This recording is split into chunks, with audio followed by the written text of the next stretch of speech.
ಶುದ್ಧ ಬ್ರಹ್ಮ ಸ್ವರೂಪರಲ್ಲಿ ಅನಂತ ಅನಂತ ಪ್ರಣಾಮಗಳು.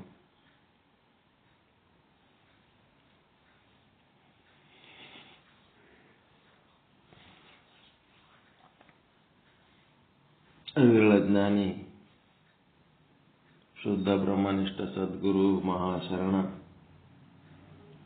ಶಟಸ್ಥಲ ಚಕ್ರವರ್ತಿ ಶ್ರೀ ಚನ್ನಬಸವೇಶ್ವರರ ವಚನ. ಭಕ್ತ ಅಂಗನು ತನ್ನಲ್ಲಿರುವ ಸಮರಸ ಭಕ್ತಿಯನ್ನ ಚಿತ್ತಶಕ್ತಿಯನ್ನಾಗಿ ಪರಿವರ್ತನೆ ಮಾಡಿಕೊಂಡು ಮಹಾಲಿಂಗ ಸ್ಥಳಿ ಆಗ್ತಾ ಇದ್ದಾನೆ. ಅಂದ್ರೆ ಐಕ್ಯ ಸ್ಥಳಿ ಆಗ್ತಾ ಇದ್ದಾನೆ. ಭಕ್ತ ಸ್ಥಳದ ಅತ್ಯುನ್ನತ ಸ್ಥಿತಿ ಅಂದ್ರೆ ಭಕ್ತ ಸ್ಥಳದಿಂದ ಎರಡನೇ ಮೆಟ್ಟಿಲು ಮಹೇಶ ಸ್ಥಳಕ್ಕೆ. ಅದು ಹೆಂಗಂದ್ರೆ ಮಹೇಶ ಸ್ಥಳದ ಅಂಗಳವನ್ನು ಪ್ರವೇಶಿಸುವುದಕ್ಕೆ ಸಿದ್ಧವಾಗ್ಯಾನ. ಭಕ್ತ ಸ್ಥಳದ ದ್ವಾರ ಬಾಗಿಲದಿಂದ ದಾಟಿ ಮಹೇಶ ಸ್ಥಳದ ಅಂಗಳಕ್ಕೆ ಹೋಗ್ಲಿಕ್ಕತ್ತಾನ. ಏನಂದ್ರ ಇಲ್ಲಿ ಆರಂಭದಲ್ಲಿ ಬೇಸಿಕ್ ಏನೇನು ಕ್ವಾಲಿಟೀಸ್ ಇರಬೇಕು ಭಕ್ತ ಸ್ಥಳದೊಳಗೆ ಅನ್ನೋದೆಲ್ಲ ಇಲ್ಲಿ ತಿಳ್ಕೊಂಡು ಇವತ್ತ ಏನ್ ಹೇಳ್ತಾರ, ಸೂತಕ ವಿರಹಿತ ಲಿಂಗಾರಾಧನೆ. ಸೂತಕ ವಿರಹಿತ ಲಿಂಗಾರಾಧನೆ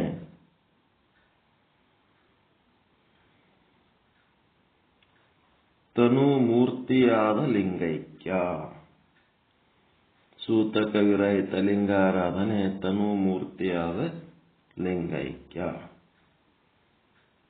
ಪಾತಕ ವಿರಹಿತ ಜಂಗಮಾರಾಧನೆ ಮನಮೂರ್ತಿಯಾದ ಲಿಂಗಯ್ಯ. ಸೂತಕ ಪಾತಕ ಹಿಂಗಿತ್ತಯ್ಯ ನಮ್ಮ ಕೂಡಲ ಚನ್ನ ಸಂಗಯ್ಯನಲ್ಲಿ ಲಿಂಗೈಕ್ಯ. ಸೂತಕ ಮತ್ತು ಪಾತಕ ಅಂತ ಎರಡು ಹೇಳ್ತಾರ. ಸೂತಕ ಅಂತಂದ್ರೆ ನಮ್ಮಲ್ಲಿ ಸಾಮಾನ್ಯವಾಗಿ ಪಂಚಸೂತಕಗಳನ್ನು ನಾವು ಆಚರಿಸ್ತಾ ಇದ್ದೀವಿ. ಈ ಸೂತಕಗಳು ಎಲ್ಲಿ ನಿಂತು ಬಂದು ಅಂತಂದ್ರೆ ದ್ರಾವಿಡರಲ್ಲಿ ಇಲ್ಲ, ಆರ್ಯರಲ್ಲಿ ಅದಾವು ಪಂಚಸೂತಕಗಳು. ಆರ್ಯ ದ್ರಾವಿಡ ಎರಡೂ ಸಂಸ್ಕೃತಿಗಳು ಬೆರೆಸಿದ್ದೇ ಸಂಸ್ಕೃತಿ ಯಾವುದದು ಮಿಕ್ಸ್ ಮಾಡಿದ್ದು. ಮೊದಲು ಆರ್ಯ ಸಂಸ್ಕೃತಿ, ನಮ್ಮ ದೇಶದ ಮೂಲ ಸಂಸ್ಕೃತಿ ಆರ್ಯರ ಸಂಸ್ಕೃತಿ, ದ್ರಾವಿಡರ ಸಂಸ್ಕೃತಿ. ನಮ್ಮ ದೇಶದ ಅತ್ಯಂತ ಮೂಲ ಸಂಸ್ಕೃತಿ ಅಂದ್ರೆ ದ್ರಾವಿಡರ ಸಂಸ್ಕೃತಿ. ಈ ದ್ರಾವಿಡರ ಮೂಲ ಎಲ್ಲಿ ಬರ್ತದೆ ಅಂದ್ರೆ ತಮಿಳುನಾಡಿನಾಗ ಬರ್ತದೆ. 63 ಜನ ಪುರಾತನರು ಏನ್ ಬರ್ತಾರಲ್ಲ ಅವರೆಲ್ಲ ದ್ರಾವಿಡರು. ಶಿವಭಕ್ತಿ ಆರಂಭ ಆಗಿದ್ದೆ ಅಲ್ಲಿಂತೆ, ತಮಿಳುನಾಡ್ಲಿಂತೆ. ಮತ್ತೆ ಆ ದ್ರಾವಿಡರು ಒಂದೇ ಸಮಾನತೆ, ಯಾವುದು ಭೇದ ಭಾವ ಇರಲಿಲ್ಲ. ತಮ್ಗೇನ್ ತಿಳಿತದ ಕೆಲಸ ಮಾಡ್ತಿದ್ರು, ತಮಗ್ ಬಂದು ಕೆಲಸ ಮಾಡ್ತಿದ್ರು, ದುಡಿತಿದ್ರು, ಹೊಟ್ಟೆ ತುಂಬ ಉಣ್ತಿದ್ರು, ಮತ್ತೆ ಮಲ್ಕೋತಿದ್ರು, ಮುಂಜಾನೆ ತಮ್ಮ ಕೆಲಸ ತಾವು ಮಾಡ್ತಿದ್ರು. ಆದ್ರ ಕೆಲಸಕ್ಕೆ ತಕ್ಕಂತೆ ಒಂದು ಜಾತಿ ಅದು ಏನು ಇಟ್ಕೊಂಡಿದ್ದಿಲ್ಲ ಅವರು. ವರ್ಣಾಶ್ರಮಗಳು ಇರಲಿಲ್ಲ ಅವಾಗ. ಯಾವಾಗ ಈ ಆರ್ಯನರು ಬಂದ್ರು, ಇರಾನ್ ಭಾಗದಿಂದ ಆ ಕಡೆದು ಬಂದ್ರಲ್ಲ, ಅವರು ವಲಸಿ ಬಂದವರು. ಅವರು ಆರ್ಯನರು ಅವರೊಳಗೆ ಏನದಂತಂದ್ರ ವರ್ಣಾಶ್ರಮ ಪದ್ಧತಿ, ಬ್ರಾಹ್ಮಣ, ಕ್ಷತ್ರಿಯ, ವೈಶ್ಯ, ಶೂದ್ರ ಅಂದ್ರ ಬುದ್ಧಿವಂತರವ್ರು. ಏನ್ ಮಾಡಿದ್ರು, ಇಲ್ಲಿ ಬಂದು ಅವರೇನು ಬ್ರಾಹ್ಮಣರಾಗಿ ಬರಲಿಲ್ಲ, ವೈಶ್ಯರಾಗಿ ಬರಲಿಲ್ಲ, ಶೂದ್ರರಾಗಿ ಬರಲಿಲ್ಲ, ಕ್ಷತ್ರಿಯರಾಗಿ ಬರಲಿಲ್ಲ. ಇಲ್ಲಿ ಸಮಾಜವನ್ನ, ಈ ಒಂದು ಒಗ್ಗಟ್ಟನ್ನ ನಾವು ಒಡಿಲಿಲ್ಲ ಅಂತಂದ್ರೆ ನಮ್ಮ ಆಡಳಿತ ನಡೆಯಂಗಿಲ್ಲ ಅಂತೇಳಿ ಶಿವಭಕ್ತಿಯನ್ನ 4 ತುಂಡು ಮಾಡಿದ್ರು ಅವ್ರು ಆರ್ಯನರು ಬಂದು. ಹಾಗಾಗಿ ತಾವು ಬ್ರಾಹ್ಮಣರು ಅನ್ನುವ ಒಂದು ಇದಕ್ಕೆ ನಿಂತರು ಕಾರ್ನರಿಗೆ.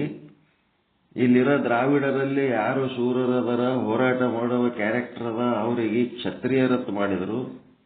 ಯಾರು ಊರೂರು ಅಡ್ಡಾಡಿ ಕೆಲಸ ಮಾಡ್ತಾರ ಅವರಿಗೆ ವೈಶ್ಯರತ್ ಮಾಡಿದ್ರು. ಯಾರು ಎಲ್ಲಿ ಹೋಗಕ್ಕಾಗಲ್ಲ ಮಾಡಕ್ಕಾಗಲ್ಲ ಇದೇ ಊರಾಗೆ ಇರ್ತಾರ ಅಂತಂದ್ರ ಅವರಿಗೆ ಶೂದ್ರರತ್ ಮಾಡಿ ಇದ್ದಲ್ಲೇ ಕೆಲಸ ಕೊಟ್ರು. ಅಟ್ಟ ಈ ಒಂದು ವ್ಯವಸ್ಥೆಗೆ ವಿರುದ್ಧವಾಗಿ ಅವರೆಲ್ಲ ಬಹಳ ಹೋರಾಡಿದ್ರು. ದ್ರಾವಿಡರು ಬಹಳ ಹೋರಾಡಿದ್ರು. ಆ ದ್ರಾವಿಡರಿಗೆ ಇವ್ರ ಆರ್ಯನರು ಏನಂದ್ರಪ್ಪ ಅಂದ್ರೆ ರಾಕ್ಷಸರು ಅಂದ್ಬಿಟ್ರು. ಹಿರಣ್ಯ ಕಶ್ಯಪು, ರಾವಣ, ಏನೇನು ಇವರೆಲ್ಲ ರಾಕ್ಷಸರು, ಅಸುರರು ಅಂತಾರಲ್ಲ, ಅವ್ರು ಬೇರೆ ಯಾರು ಅಲ್ಲ, ಅವರು ದ್ರಾವಿಡರು, ಮೂಲ ಶಿವಭಕ್ತರವರೆಲ್ಲ. ಆ ಮೂಲ ಶಿವಭಕ್ತರ ಜೊತೆಗೆ ಹೋರಾಟ ಮಾಡಿ ಆ ಶಕ್ತಿ ಇದ್ದವರು ಹೋರಾಟ ಮಾಡಿದ್ರಪ್ಪ. ಶಕ್ತಿ ಇರ್ಲಾರ್ದವ್ರಿಗೆ ಏನ್ ಮಾಡ್ಬೇಕು? ಯಾರು ಆಡಳಿತ ಮಾಡ್ತಾರ ಅವ್ರ ಮಾತು ಕೇಳ್ಕೊಂಡು ಕುಂತ್ರು. ಯಾರು ಆಡಳಿತ ಮಾಡ್ತಾರ ಅವ್ರು ಹೇಳ್ದಂಗೆ ಕೇಳ್ಬಿಟ್ರೆ ಕಿರಿಕಿರಿ ಇಲ್ಲ ಅಂತೇಳಿ ಏನಾಗ್ಬಿಟ್ರು, ಆ ದ್ರಾವಿಡ ಸಂಸ್ಕೃತಿ ಪ್ಲಸ್ ಆರ್ಯನ್ ಸಂಸ್ಕೃತಿ ಎರಡು ಜಮಾಯಿಸ್ಕೊಂಡ್ಬಿಟ್ರು. ಎರಡು ಜಮಾಯಿಸಿದ್ದು ಯಾವ ಸಂಸ್ಕೃತಿ ಆಗ್ಯದ ಈಗ? ಅದು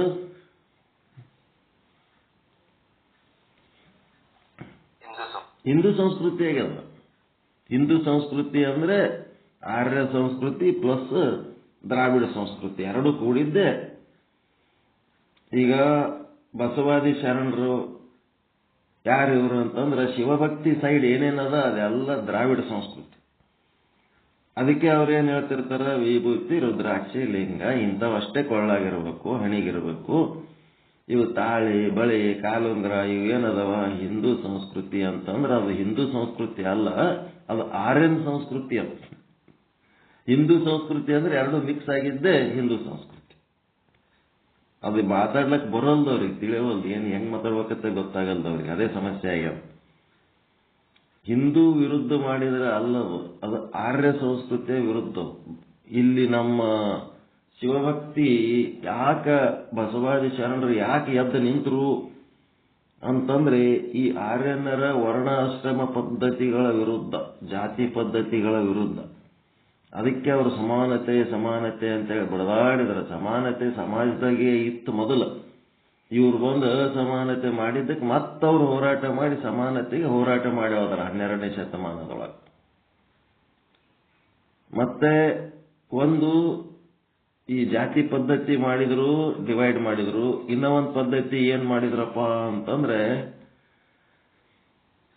ಈ ಹೋಮ ಹವನಗಳನ್ನ ಮಾಡಿ ಈ ದುಡಿಯುವ ವರ್ಗದ ಜನರು ಏನು ವಸ್ತುಗಳನ್ನು ಸಿದ್ಧಪಡಿಸ್ತಿದ್ರು, ತುಪ್ಪ, ಹಾಲು, ಹೈನು ಅದೆಲ್ಲ ಮಾಡಿ ಅದು ಎಲ್ಲೇ ಹೋಗಿ ಅಡವ್ಯಾಗ ಹುಲ್ಲು ಕೊಯ್ಕೊಂಡು ತಂದು ಹಸುಗಳಿಗೆ ತಿನ್ನಿಸಿ ಹಾಲು, ಮೊಸರು, ತುಪ್ಪ ಮಾಡಿದ್ರು. ಇವ್ರೇನ್ ಮಾಡಿಬಿಡ್ತಿದ್ರು, ಆ ತುಪ್ಪವನ್ನು ತಗೊಂಡು ಬೆಂಕಿಗೆ ಹಾಕಿ ಸ್ವಾಹ ಅಂತೇಳಿ ಮಾಡಿ ಇಟ್ಬಿಡ್ತಿದ್ರು.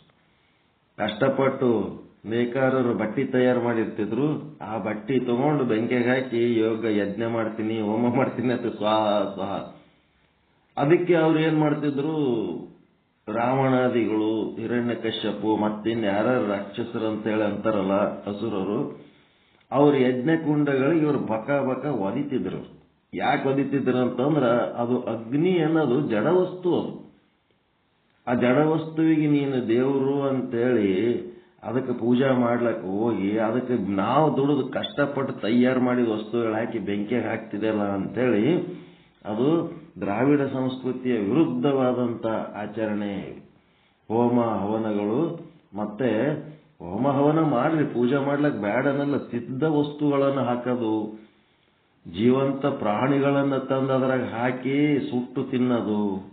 ಒಂದೊಂದು ಹೋಮಕುಂಡ ಎಷ್ಟು ದೊಡ್ಡ ಇದ್ದು ಅಂತಂದ್ರೆ ರಾಜ ಮಹಾರಾಜರು ಅವ್ರದ್ದು ಸಪೋರ್ಟ್ ತಗೊಂಡು ಆನೆಗಳನ್ನ ಆ ಹೋಮಕುಂಡದಾಗ ಹಾಕಿ ಸುಟ್ಟು ತಿನ್ನುವಷ್ಟು ದೊಡ್ಡ ದೊಡ್ಡ ಹೋಮಕುಂಡಗಳು ಮಾಡಿದ್ರಂತೆ. ಯಾವ ಪ್ರಮಾಣಕ್ಕೆ ಅದು ಮ್ಯಾಲೆ ಏರಿತ್ತಂದ್ರ ಆ ಒಂದು ಪ್ರಾಣಿಗಳು, ಪಕ್ಷಿಗಳು ಕೈಗೆ ಸಿಕ್ಕಿದ್ದೆಲ್ಲ ಅದ್ರಾಗ ಹಾಕಿ ಸುಡಬಿಡೋದು, ಸ್ವಾಹ ಅನ್ನೋದು, ಅದ್ರ ಮಾಂಸ ತಿನ್ನೋದು.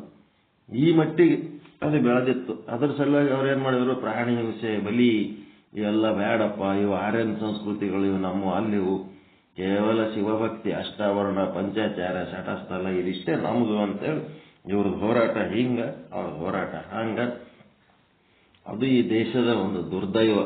ಯಾವ ಕಾಲಕ್ಕೂ ಬೇರೆ ಬೇರೆಯವರೇ ಇಲ್ಲಿ ಆಳಿ ಇಲ್ಲ ಮೂಲ ಸಂಸ್ಕೃತಿಯನ್ನ ಮುಚ್ಚಾಕ್ಬೇಕಂತ ಬೇಕಾದಷ್ಟು ಪ್ರಯತ್ನ ಮಾಡಿದ್ರು ಆ ಸಂಸ್ಕೃತಿ ಒರಿಜಿನಲ್ ಅದ, ಅದ್ರೊಳಗೆ ಸತ್ವ ಅದ. ಹಿಂಗಾಗಿ ಅದೇನಾಗ್ತದ, ಯಾರು ಏನ್ ಮಾಡಿದ್ರು ಅದು ಹಂಗೆ ಉಳಿತದ. ಬೇರೆ ಬೇರೆಯವರು ಬಂದಾಗ ಅವ್ರ ಪ್ರಭಾವಕ್ಕೊಳಗಾಗಿ ಒಂದು ಸ್ವಲ್ಪ ಡಿಮ್ ಆಗ್ತದೆ. ಮತ್ತು ಶಂಕರಾಚಾರ್ಯರ ಟೈಮ್ನೊಳಗೆ ಬೌದ್ಧ ಮತದ್ದು ಬಹಳ ಪ್ರಾಬಲ್ಯ ಬೆಳೆದದ್ದಕ್ಕೆ ಅವರು ಭಾರತದ ದೇಶದ ತುಂಬಾ ತಿರುಗಾಡಿ ಈ ತುದಿಲಿಂದ ಆ ತುದಿ ತನಕ ಬೌದ್ಧ ಮತ ನಿಂದರ್ಗುಡ್ಲಾರ್ದಂಗ ಅವ್ರೇನ್ ಮಾಡ್ಬಿಟ್ರು, ಓಡಿಸಿದ್ದಕ್ಕೆ ಎಲ್ಲ ಚೈನಾ, ನೇಪಾಳ ಕಡೆನೇನದೋ ಅಲ್ಲಿ ಬೇರೆ ಬೇರೆ ದೇಶ, ಭೂತಾನು ಅವೆಲ್ಲ ಸುತ್ತಮುತ್ತ ಗಡಿ ಪ್ರದೇಶದಾಗ ಹೋಗಿ ವಾಸ ಮಾಡಿ ಆ ದೇಶ ನಮ್ಮ ದೇಶನೇ ಡಿವೈಡ್ ಮಾಡಿತ್ತದ. ಎಲ್ಲ ಒಂದೇ ಇತ್ತು ಮೊದಲು. ಚೈನಾ ಅಂತ ಬೇರೆ ಇದ್ದಿದ್ದಿಲ್ಲ, ಭೂತಾನು, ನೇಪಾಳ ಎಲ್ಲ ಒಂದೇ ದೇಶ ನಮ್ಮದು, ಬಹಳ ದೊಡ್ಡದು ದ್ರಾವಿಡ ದೇಶ. ಅದೆಲ್ಲ ಹೋಗಿ ಅವರೆಲ್ಲರೂ ಬುದ್ಧಿಸ್ಟ್ಸು ಆ ದೇಶದಾಗ ಹೋಗಿ ಉಳಿದು ಅವ್ರು ತಮ್ಮದೇ ಆದ ಒಂದು ದೇಶ ಮಾಡ್ಕೊಂಡು ಇದರಿಂದ ಡಿವೈಡ್ ಹಾಕೋತ್ ಬಂದವ. ಈಗ ಇಲ್ಲಿ ಏನ್ ಹೇಳ್ತಾರ, ಸೂತಕ ವಿರಹಿತ ಲಿಂಗಾರಾಧನೆ, ಪಂಚಸೂತಕಗಳನ್ನು ನಾವು ಆಚರಣೆ ಮಾಡ್ತೀವಿ. ಏನು ಪಂಚಸೂತಕಗಳು ಅಂತಂದ್ರ, ಯಾರೇ ಹುಟ್ಟಿದರೆ ಮನೆಯೊಳಗೆ ಜನನ ಆಯ್ತು ಅಂತಂದ್ರೆ 1 ವಾರ 10 ದಿವಸ ಯಾರ ಮನೆಗಾರೆ ಹೋದೆವಂತಂದ್ರ ಏನ್ ಕೇಳ್ತಾರಪ್ಪ ಅಂದ್ರೆ ಲಿಂಗ ಕಟ್ಟಿರಿಲ್ಲ ಅಂತ ಕೇಳ್ತಾರ ಕೂಸಿಗೆ. ಅಂದ್ರ ಆ ಮನಿದು ಸೂತಕ ಕಳ್ಕೊಂಡಿರೇ ಇಲ್ಲ. ಸೂತಕ ಕಳ್ಕೊಂಡಿಲ್ಲ ಅಂತಂದ್ರೆ ನಮ್ಮ ಮನೆಗೆ ಬಂದಿರಿ ಅಂತಂದ್ರ, ಎಷ್ಟು ಮನೆಯೊಳಗೆ ಶೀಲವಂತರ ಅಂತ ಇರ್ತಾರಲ್ಲ ಇವ್ರಂತೂ ಪೂರ್ತಿ ಬಹಳ ಮನ ನೊಂದು ಬಿಡ್ತಾರ. ಹಂಗ ಬರಬಾರ್ದ್ರಿ ನೀವು, ಮೊದಲ ಅದು ಏನ್ ಮಾಡ್ಬೇಕು, ಆಚರಣೆ ಮಾಡಿ ಬರಬೇಕು. ಆದ್ರ ಇಲ್ಲಿ ದ್ರಾವಿಡ ಸಂಸ್ಕೃತಿ ಒಳಗೆ ಏನದ ಅಂತಂದ್ರ, ಚೆನ್ನಾಗಿ ಶುಚಿರ್ಭೂತವಾಗಿ ಸ್ನಾನ ಮಾಡಿ ಚಂದ ಇಷ್ಟಲಿಂಗಾರ್ಚನೆ ಮಾಡಿ ಬಿಟ್ರೆ ಯಾವ ಸೂತಕನೂ ಇಲ್ಲ. ಮತ್ತೆ ಸತ್ತಾರ ಅಂತ ಹೇಳಿದ್ರೆ ಅವರು ಮನೆಯವ್ರು ಯಾರ್ಯಾರ 1-2 ದಿನದಾಗೆ ಯಾರ ಮನೆಗಾರೆ ಹೋರಿ, ನಿನ್ನೆ ಮೊನ್ನೆ ಸತ್ತಾರ ಅವ್ರ ಮನ್ಯಾಗ ಬಂದ್ಬಿಟ್ಟಾರ ನೋಡ್. ಅವ್ರ ಮನೆಯಾಗಿನ ಸೂತಕ 11 ದಿವಸ 13 ದಿವಸ ಏನೇನು ಇರ್ತಾವಲ್ಲ, ದಿನದಾಗ ಅದೇನು ದಿನ ಮಾಡಿದ್ರೆ ಇಲ್ಲ, ಮಂದ್ಯಾಗ ಹಾಕೊಂಡ್ರೆ ಇಲ್ಲ, ಕೂಡ್ಕೊಂಡ್ರೆ ಇಲ್ಲ, ಏನೇನೋ ಕ್ವಶನ್ ಕೇಳ್ತಿರ್ತಾರೆ. ಅವು ಯಾವ ದ್ರಾವಿಡ ಸಂಸ್ಕೃತಿ ಒಳಗಿಲ್ಲ. ಇವೆಲ್ಲ ಆರ್ಯನ್ ಸಂಸ್ಕೃತಿ. ಜನನ ಸೂತಕ, ಮರಣ ಸೂತಕ. ಮತ್ತಿನ್ನೇನಪ್ಪ ಅಂದ್ರೆ ಅಡಿಗೆ ಮಾಡೋರು ಮಾಡ್ತಿರ್ತಾರ, ದೇವ್ರ ಪೂಜೆ ಮಾಡೋರು ನೈವೇದ್ಯ ಹಿಡಿತಿರ್ತಾರ, ಹೊಟ್ಟೆ ಹಸ್ದವರು ಊಟ ಮಾಡ್ತಿರ್ತಾರ. ಇವರು ಆರ್ಯನ್ ಸಂಸ್ಕೃತಿ ಒಳಗೆ ಏನದ ಅಂತಂದ್ರೆ, ಆ ದೇವರದು ನೈವೇದ್ಯ ಆಗ ತನಕ ಯಾರು ಊಟ ಮಾಡಬಾರದು. ಅಕಸ್ಮಾತ್ ಯಾರೇ ಊಟ ಮಾಡಿದ್ರು ಅಂದ್ರೆ ಅದು ಮಾಡಿದ ಅಡಿಗೆ ಏನಾಯ್ತು, ಎಂಜಲಾಯ್ತು. ಹಿಂಗಾಗಿ ಆ ಅಡಿಗೆ ದೇವರ ನೈವೇದ್ಯಕ್ಕೆ ಬರಂಗಿಲ್ಲ ಅಂಥೇಳಿ ಏನ್ ಮಾಡ್ತಾರ, ಎಡಿ ಮಾಡೋದು, ಅವು ಮಾಡೋದು, ಇವು ಮಾಡೋದು ಅಂತ ಹೇಳಿ ಮತ್ತೆ ಅಡಿಗೆ ಮಾಡ್ತಾರೆ. ಮತ್ತೆ ಸ್ನಾನ ಮಾಡ್ಬೇಕು, ಮತ್ತೆ ಮಡಿಲಿಂದ ಅಡಿಗೆ ಮಾಡ್ತಾರೆ. ಇವೆಲ್ಲ ಏನದಾವ, ಬಹಳ ಕಾಂಪ್ಲಿಕೇಶನ್ ಕೆಲಸ ಅದಾವ. ಅಡಿಗೆ ಮಾಡೋರು ಮಾಡ್ತಿರ್ತಾರೆ. ನೀನ್ ಯಾವಾಗ ಪೂಜೆ ಮಾಡ್ತಿದ್ದೆ ಆ ದೇವರಿಗೆ ಏನು ಬೇಕಾಗಿಲ್ಲ, ನಿಂದು ಕೊಡಬೇಕಾದ ಭಾವ, ಕೊಡಬೇಕಾದ ಗುಣ. ಒಂದು ಸಣ್ಣ ಒಂದು ಕಡಲೆ ಕಾಳಿನಷ್ಟು ಒಂದು ಬೆಲ್ಲದ ತುಂಡು ಆ ದೇವರ ಮುಂದಿಟ್ಟು ಪರಮಾತ್ಮ ನಿನ್ನ ಪ್ರಸಾದಪ್ಪ ಅಂತೇಳಿ ಸಮರ್ಪಣೆ ಮಾಡಿದ್ರೆ ಸಾಕು. 1-2 ಕಾಳ ಸಕ್ರಿ, ಇರ್ವಿ ತಿನ್ನಷ್ಟೇ ಸಕ್ರಿ ತಗೊಂಡು ನೀವು ಲಿಂಗಕ್ಕೆ ಕೊಟ್ರೆ ಅಲ್ಲಿ ಕೊಡ ವಸ್ತು ಮುಖ್ಯ ಅಲ್ಲ, ಕೊಡ ಗುಣ ಇರಲಿ ಅನ್ನೋದಕ್ಕೆ ಒಂದು ನೈವೇದ್ಯ ಮಾಡೋ ಗುಣ ಕಲ್ಸಾರ. ಇಲ್ಲಿ ನೋಡಿದ್ರೆ ಭಯಂಕರ ಕಾಂಪ್ಲಿಕೇಟೆಡ್ ಮಾಡಿ ಹೊಟ್ಟೆ ಹಸದದು ಅಂತೇಳಿ ಮನೆಯವರು ಒದ್ದಾಡಿದ್ರು ಊಟಕ್ಕೆ ಹಾಕ್ತಿದ್ದಿಲ್ಲ. ಮತ್ತೆ ಹೊರಗಿನವ್ರು ಯಾರ್ಯಾರ ಹಸಿದ ಜಂಗಮರು ಅತಿಥಿಗಳ ಮನೆಗೆ ಬಂದ್ರು ಅವ್ರಿಗೆ ಊಟಕ್ಕೆ ಹಾಕ್ತಿದ್ದಿಲ್ಲ. ಯಾಕಂದ್ರೆ ದೇವ್ರ ಪೂಜೆ ನೈವೇದ್ಯ ಆದ್ಮೇಲೆ ನಾವು ಊಟಕ್ಕೆ ಹಾಕ್ತಿವಿ, ಗುರುಗಳು ಬಂದು ಉಂಡು ಹೋದ್ಮೇಲೆ ನಾವು ಊಟಕ್ಕೆ ಹಾಕ್ತಿವಿ, ಜಂಗಮರು ಬಂದು ಉಂಡು ಹೋದ್ಮೇಲೆ ನಾವು ಊಟಕ್ಕೆ ಹಾಕ್ತಿವಿ. ಇವೆಲ್ಲ ಅರ್ಥ ಇಲ್ಲದ ಆಚರಣೆಗಳು ಅಂತೇಳಿ ಬಸವಾದಿ ಶರಣರು ಏನ್ ಮಾಡ್ಯಾರ, ಆ ದ್ರಾವಿಡ ಸಂಸ್ಕೃತಿಯನ್ನ ಪ್ರಚುರಪಡಿಸುವುದಕ್ಕೆ ಅವರು ಬಡದಾಡಿದ್ರು. ಅವರು ಅದಕ್ಕೇನಂತಾರೆ ಎಂಜಲು ಅಂದ್ರೆ ಉಚ್ಚಿಷ್ಟ ಸೂತಕ. ಎಂಜಲು ಅಂತೀರಪ್ಪ, ನೀವು ಮಾಡೋ ಪದಾರ್ಥಗಳು ಎಲ್ಲಾನು ಎಂಜಲಿ ಅದಾವ ಅಂದ್ರೆ ಅವ್ರು ಬಸವಣ್ಣವ್ರು. ಹಾಲು ಪೇಯನ ಎಂಜಲು. ಪೇಯ ಅಂದ್ರೆ ಕರ. ನಿಮ್ಗೆ ಹಾಲು ಬರ್ಬೇಕಾದ್ರೆ ಅದರ ಕರ ಕುಡಿಲಾರ್ದೆ ಹಾಲು ಬರ್ತದೇನು? ಯಾವುದೇ ಆಕಳಲ್ಲಿ ಎಮ್ಮೆ ಅಲ್ಲಿ ಮೊದಲು ಕರ ಕುಡಿದ ಮೇಲೆ ಅದರದ್ದು ಎಂಜಲೇನೆ ನಾವೀಗ ಹಾಲು ಅಂತ ಕುಡಿಯೋದು. ಹಾಲು ಪೇಯನ ಎಂಜಲು. ದವಸ ಧಾನ್ಯಗಳು ಏನದವ, ಹೊರಗೆ ಅಲ್ಲಿ ಹೊಲದಾಗ ದನಗಳು ತಿಂದಿರ್ತಾವ, ಕ್ರಿಮಿ ಕೀಟಗಳು ತಿಂದಿರ್ತಾವ. ಒಂದು ಕಾಯಿ ಒಳಗೆ 3 ಕಾಳು ಇದ್ದು ಅಂತಂದ್ರೆ 2 ಕಾಳು ಚಲೋ ಇರ್ತಾವ, 1 ಕಾಳು ಹುಳ ತಿಂದಿರ್ತಾವ. ಹಿಂಗಿರ್ತಾವ ದವಸ ಧಾನ್ಯಗಳು. ಯಾವ್ದ್ರ ಎಂಜಲು? ಕ್ರಿಮಿ ಕೀಟ ಪಶು ಪಕ್ಷಿಗಳ ಎಂಜಲು. ಮತ್ತಿನ್ಯಾವ ಎಂಜಲು? ನೀರು, ಮೀನು ಮೊಸಳೆಗಳ ಎಂಜಲು. ಅದ್ರೊಳಗೆ ಎಷ್ಟೊಂದು ಜೀವಿಗಳು ಬದುಕ್ತಾವ ನೀರಾಗ. ಆ ನೀರು ತಗೊಂಡು ಬಂದು ನಳದಾಗ ತಗೊಂಡು ಆಯ್ತು ಗಾಟ ಕುಡಿತೀವಿ. ಹೌದ್ರ ಎಂಜಲ್ ಹೌದಾ? ಅಲ್ಲ. ಹೀಗಾಗಿ ಎಂಜಲ್ ಇರ್ಲಾರ್ದು ಏನದಪ್ಪ ಈ ಜಗತ್ತಿನೊಳಗ? ಪ್ರತಿಯೊಂದು ವಸ್ತುಗಳು ಎಂಜಲೇ ಎಂಜಲು. ಪ್ರತಿಯೊಂದು ವಸ್ತುಗಳು ಎಂಜಲೇ ಎಂಜಲು. ಬಹಳ ತಲೆ ಕೆಡಿಸ್ಕೋಬೇಡ್ರಿ ಅದ್ರೊಳಗ, ಎಂಜಲು ಅನ್ನೋ ವಿಷಯದೊಳಗ. ಹಿಂಗ ನೀವು ಕಿರಾಣಿ ಮಾಲ ಬಜಾರ್ಗೆ ಹೋಗಿ ತರ್ಲಕ್ ಹೋಗ್ತೀರಿ. ಒಂದು ಬೆಲ್ಲದ ಪೆಂಟಿ ತಗೋಬೇಕಾದ್ರೆ ಅದಕ್ಕೆ ಯಾವ್ಯಾವ ಮುರಿದು ತಿಂದು ನೋಡಿರ್ತಾನೆ. ಬೆಲ್ಲ ರುಚಿ ಅದಲ್ಲ ಒಂದಿಟ್ಟು ಉಗುರ್ಲಿಕ್ಕೆ ಎದಕ್ಕೆ ತಿಂದಿರ್ತಾನೆ ಇಲ್ರಿ ಯಾವಂದ್ರೆ ಅದು ಎಂಜಲ ಕೂತ್ರಿ ಬಜಾರ್ಲಿತ್ತು ಮಾಲೆ ಹೆಂಗ್ ತರ್ತೀರಿ ನೀವು? ನೊಣಗಳು ತಿಂದಿರ್ತಾವ, ಇರುವಿಗಳು ತಿಂದಿರ್ತಾವ. ಎಲ್ಲ ಎಂಜಲ್ ಬಗ್ಗೆ ಬಹಳ ಸೀರಿಯಸ್ ತಗೋಬೇಡ್ರಿ ಅಂತೇಳಿ ಏನ್ ಮಾಡಿದ್ರು? ಉಚ್ಚಿಷ್ಟ ಸೂತಕ, ಜನನ ಸೂತಕ, ಮರಣ ಸೂತಕ, ಉಚ್ಚಿಷ್ಟ ಸೂತಕ, ಜಾತಿ ಸೂತಕ. ಒಬ್ಬರಿಗೊಬ್ಬರು ಮುಟ್ಟಿದ್ರ ಕ್ಯೂ ನಿಂದಿರಿಸಿ ನೀರ್ ಹಾಕ್ತಿದ್ರ ಮೊದಲಿನ ಕಾಲದೊಳಗೆ. ಮುಟ್ಟಿದವ ಒಬ್ಬವ, ಆ ಮುಟ್ಟಿದವನಿಗೆ ಇನ್ನೊಬ್ಬ ಮುಟ್ಟಿದ್ನಾರ ಅವನು ಇವನು ಇಬ್ರು ಜಳಕ ಮಾಡ್ಬೇಕು. ಅವನಿಗೆ ಮತ್ತೊಬ್ಬ 4 ಮಂದಿ ದೋಸ್ತರು ಬಂದು ಅವ್ರ ಸಂಗಟ ಆಟ ಆಡ್ಯಾರ. ಅವ ಮುಟ್ಟಿಸ್ಕೊಂಡು ಬಂದು ಹಂಗೆ ಆಟ ಆಡ್ಯಾರ ನೋಡ ಅವ್ರ ಸಂಗಟ ತಂದು ಬಿಟ್ರಂದ್ರ ಅವ್ರು 10-12 ಮಂದಿಗೆ ಅಂಗಳದಾಗ ನಿಂದಿರಿಸಿ ನೀರು ಹಾಕ್ತಿದ್ರು. ಎಷ್ಟು ಸೀರಿಯಸ್ ಮ್ಯಾಟರ್ ಅದು. ಜಾತಿ ಸೂತಕ. ಅಸ್ಪೃಶ್ಯತಾ ಅಂತೇನಿತ್ತಲ್ಲ ಅದು ಜಾತಿ ಸೂತಕ. ಎಷ್ಟು ಸೂತಕ ಅದು? ಜನನ ಸೂತಕ, ಮರಣ ಸೂತಕ, ಅಸ್ಪೃಶ್ಯತಾ, ಜಾತಿ ಸೂತಕ, ಮತ್ತೆ ಉಚ್ಚಿಷ್ಟ ಸೂತಕ. 4. 5ನೇದೇನದು ಅಂದ್ರೆ ಹೆಣ್ಣು ಮಕ್ಕಳು ಪ್ರತಿ ತಿಂಗಳ ಮುಟ್ಟಾದಾಗ 5 ದಿವಸ ಅವರಿಗೆ ಹೊರಗೆ ಕುಂದಿರಿಸಿ ಕೊಡಬಾರದ ಹಿಂಸೆಗಳು ಸಪರೇಟ್ ಇಟ್ಟು ಅವ್ರಿಗೆ ಸಪರೇಟ್ ಅಡಿಗೆ ಊಟ ಎಲ್ಲ ಇಟ್ಟು ಒಂಥರ ಅವ್ರಿಗೆ ಮುಟ್ಟಿಸ್ಕೊಳ್ಳಾರ್ದಂಗೆ ಏನ್ ಮಾಡ್ತಿದ್ರು? ಅವೆಲ್ಲ ನಾನ್ಸೆನ್ಸ್ ಆಕ್ಟಿವಿಟೀಸ್. ಅವೆಲ್ಲ ಏನಿಲ್ಲ, ಚೆನ್ನಾಗಿ ಸ್ನಾನ ಮಾಡಿ ಲಿಂಗ ಪೂಜೆ ಮಾಡ್ಕೊಂಡ್ ಬಿಟ್ರೆ ಇವು ಯಾವ ಸೂತಕಗಳು ನಮಗೆ ಸಂಬಂಧ ಇಲ್ಲ. ಪಂಚಸೂತಕಗಳನ್ನು ನಾವು ಮಾಡಬಾರದು ಅಂತ ಹೇಳ್ತಾರೆ. ಮನೆಯೊಳಗ ತಿಳಿದವರು ಒಬ್ಬರು ದಾನಿ ಆದವರು ಆ ಪಂಚಸೂತಕ ಮಾಡಬಾರ್ದು ಅಂತೇಳಿ ಬಿಟ್ರೆ ಉಳಿದವ್ರು ಇರ್ತಾರಲ್ಲ ಮನೆಯೊಳಗೆ ಒಬ್ರಿಗೊಬ್ರು ಬಂದು ಒಳಗ ಊರನ್ನವರು, ಅವರೆಲ್ಲರಿಗೆ ಈ ನಾಲೆಜ್ ಇರಂಗಿಲ್ಲ. ಅದಕ್ಕೆ ಅವ್ರೇನ್ ಮಾಡ್ತಾರ?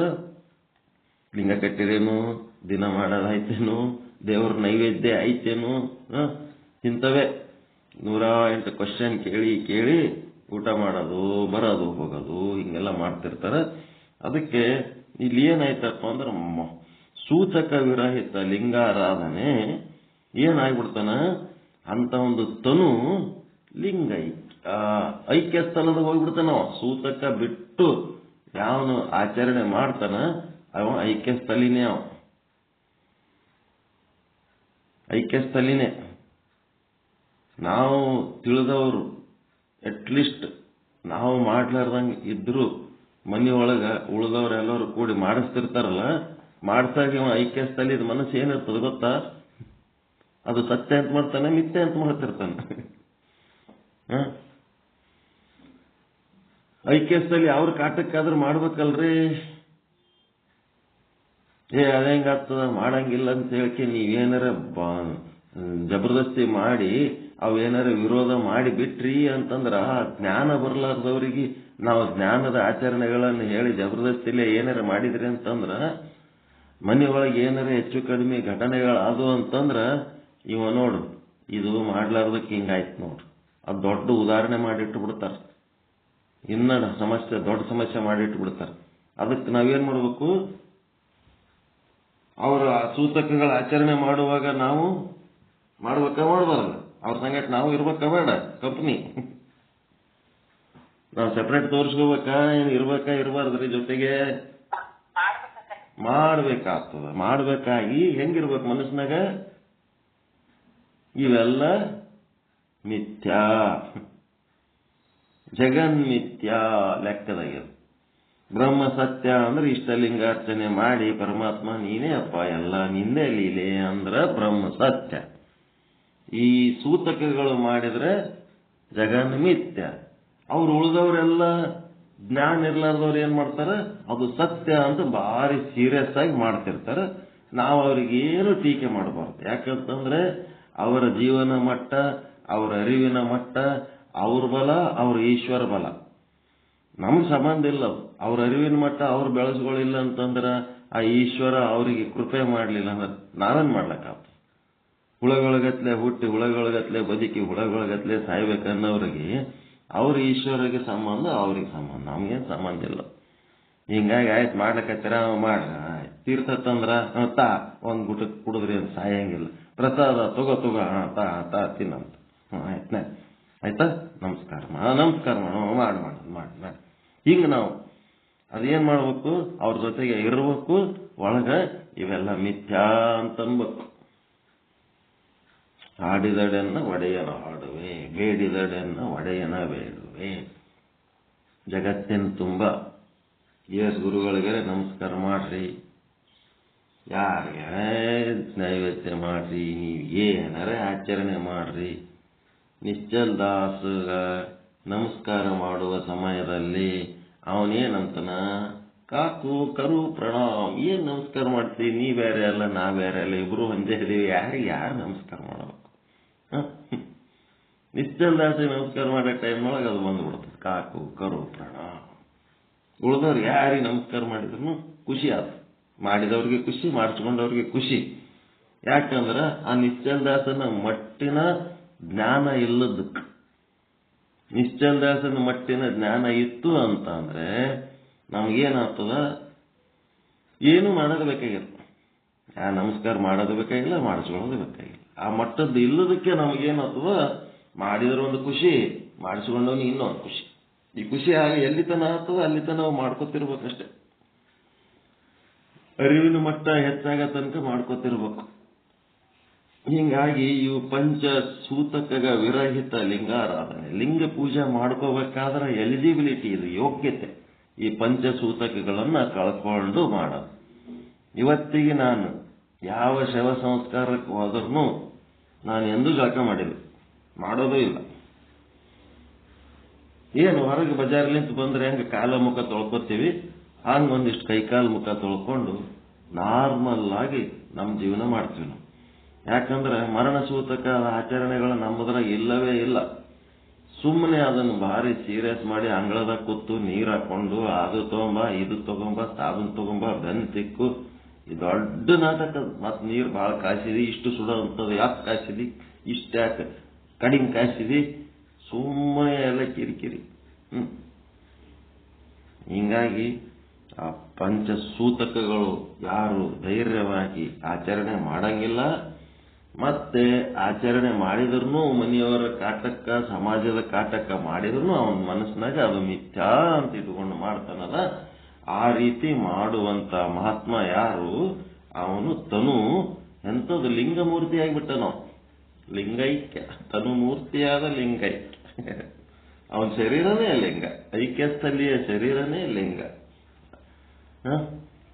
ಎರಡನೇದ್ದೇನದ, ಪಾತಕ ವಿರಹಿತ ಜಂಗಮಾರ್ಚನೆ, ಮನಮೂರ್ತಿಯಾದ ಲಿಂಗೈಕ್ಯ. ಪಾತಕ ಏನೇನಪ್ಪ ಪಾತಕಗಳಂತಂದ್ರ, ನಾವು ಬಾಳುವುದಕ್ಕ, ಬೆಳೆಯುವುದಕ್ಕ, ಜನಿಸುವುದಕ್ಕ, ನಮಗ ಒಂದು ಭವಿಷ್ಯ ಸುರಕ್ಷಿತವಾಗಿರಲಿ ಅಂತೇಳಿ ನಮ್ಗೆ ಯಾರು ಆಶೀರ್ವಾದ ಮಾಡ್ತಾರ, ನಮಗೆ ಸಹಾಯ ಸಹಕಾರ ಮಾಡ್ತಾರ, ಯಾರ್ಯಾರು ನಮಗೆ ಏನೇನು ಅನುಕೂಲ ಮಾಡ್ಯಾರ ಅವರಿಗೆ ನಾವು ಕೆಟ್ಟ ಮಾಡಿದ್ರೆ ಹೆಂಗಿರ್ತದ? ಬ್ರಾಹ್ಮಣರು ಅಂತೀವಿ, ಅಲ್ಲಿ ನಿಂತ ಇಲ್ಲಿ ತನಕ ಇದು ತತ್ವಜ್ಞಾನ ತಲೆಯಾಗಿ ಇಟ್ಕೊಂಡು ಅಲ್ಲಿ ನಿಂತ ಇಲ್ಲಿ ತನಕ ತಂದು ನಮಗೆ ಒಪ್ಸ್ಯಾರಲ್ಲ. ಬೇರೆ ಯಾರೇ ಒಪ್ಸ್ಯಾರ ನೀವು? ನಮಗೆ ಶ್ಲೋಕಗಳು ಋಷಿ ಮುನಿಗಳಿಂದ ಅಲ್ಲಿಂದ ಇಲ್ಲಿ ತನಕ ಶ್ಲೋಕಗಳು ಬರ್ಬೇಕಾದ್ರೆ ಈ ಬ್ರಹ್ಮಜ್ಞಾನ ಬಲ್ಲಂತ ಮಹಾತ್ಮರಿಂದಲೇ ನಮಗೆ ಬಂದವು. ಬ್ರಹ್ಮಜ್ಞಾನ ಬಲ್ಲಂತ ಮಹಾತ್ಮರಿಗೆ ಬ್ರಾಹ್ಮಣರಂತಾರ. ಈ ಬ್ರಾಹ್ಮಣರಿಗೆ ಒಳಗ ತಲೆಗೆ ಅವ್ರ ತಲೆಗೆ ಏನಿರ್ತಾವ? ಮನೆಗೆ ರೊಕ್ಕ ರೂಪಾಯಿ ಏನೂ ಇರಂಗಿಲ್ಲ, ಅವ್ರ ತಲೆ ಒಳಗೆ ಜ್ಞಾನ ಇರ್ತದ, ಶ್ಲೋಕಗಳಿರ್ತಾವ. ಆ ಶ್ಲೋಕಗಳು ಅವನ ತಲೆಗೆ ಇದ್ದಂಥವನಿಗೆ ಕೊಂದ್ಬಿಟ್ರೆ ಏನಾಗ್ಬೇಕು ಪರಿಸ್ಥಿತಿ? ಬ್ರಹ್ಮಹತ್ಯಾ ದೋಷ. ಮತ್ತೆ ತಾಯಿ ಅದಕ್ಕೆ ತನ್ನ ಊಟ ನಿದ್ದೆ ಎಲ್ಲ ಬಿಟ್ಟು ಮಕ್ಕಳನ್ನ ಜೋಪಾನ ಮಾಡ್ತಿರ್ತಾಳ. ತಾಯಿ, ಹೆಂಡತಿ, ಸೊಸೆ, ಮಗಳು ಏನೇನು ಇರ್ತಾರಲ್ಲ, ಹೆಣ್ಣು ಕುಲ ನಮ್ಮ ಸೇವೆ ಮಾಡ್ತಿರ್ತಾರ. ಅಂಥವ್ರು ನಮಗೆ ಜನ್ಮ ಕೊಟ್ಟಿರ್ತಾರ, ಅವ್ರ ಬಗ್ಗೆ ಗೌರವ ಇರಬೇಕು. ಅಂತ ಗೌರವಾನ್ವಿತವಾಗಿ ಇರಬೇಕಾದಂಥ ಒಂದು ಜೀವಗಳಿಗೆ ಅವುಗಳಿಗೆ ಏನಾರು ಬಡದು ಕೊಲ್ಲಿಬಿಟ್ರೆ ಅದು ಬ್ರಹ್ಮಹತ್ಯಾ ದೋಷ, ಪಾತಕ. ಮತ್ತೆ ತಂದೆ ಅವನು ತನ್ನ ಕಾಲ ಚಪ್ಪಲಿ ಚಲೋ ಇಲ್ಲ ಅಂದ್ರೂ ಮಗನಿಗೆ ಬೂಟ್ ಹಾಕಿ ತಿರುಗಾಡಿಸ್ತಿರ್ತಾನ. ತನ್ನ ಮೈಯಾಗ ಬನಿನ ಅಂಗಿ ಚಲೋ ಎಲ್ಲಿಲ್ಲ ಅಂದ್ರೂ ಮಕ್ಕಳಿಗೆ ಭಾರಿ ಜೋರ್ ಮಾಡ್ತಿರ್ತಾನ. ಅಂತ ತ್ಯಾಗಮಯಿಯಾದ ತಂದೆಗೆ ಬಡದು ಕೊಲ್ಲಿಬಿಟ್ರ ಒಂದೊಂದು ಅಕ್ಷರ ಕಲಿಸಿ ಉದ್ಧಾರ ಮಾಡಬೇಕು ಅಂತೇಳಿ ತನಗೇನು ತಿಳಿದದ ಅದನ್ನು ತನ್ನ ಶಿಷ್ಯರಿಗೆ ಹೇಳಿ ಶಾಣೆ ಮಾಡ್ಬೇಕಂತ ಹೇಳಿ ಯಾವನೊಬ್ಬ ಗುರು ಅಂತಿರ್ತಾನ, ಆಚಾರ್ಯ ಅಂತಿರ್ತಾನ, ಅಂಥವರಿಗೆ ಬಡದು ಕೊಲ್ಲಿದ್ರ ತಂದೆ, ತಾಯಿ, ಗುರು, ಬ್ರಾಹ್ಮಣ ಮತ್ತು ನಿಮ್ಮ ಹಿತೈಷಿಗಳು ಏನದವ, ಗೋಮಾತೆ, ಆಕಳ ಹಾಲು.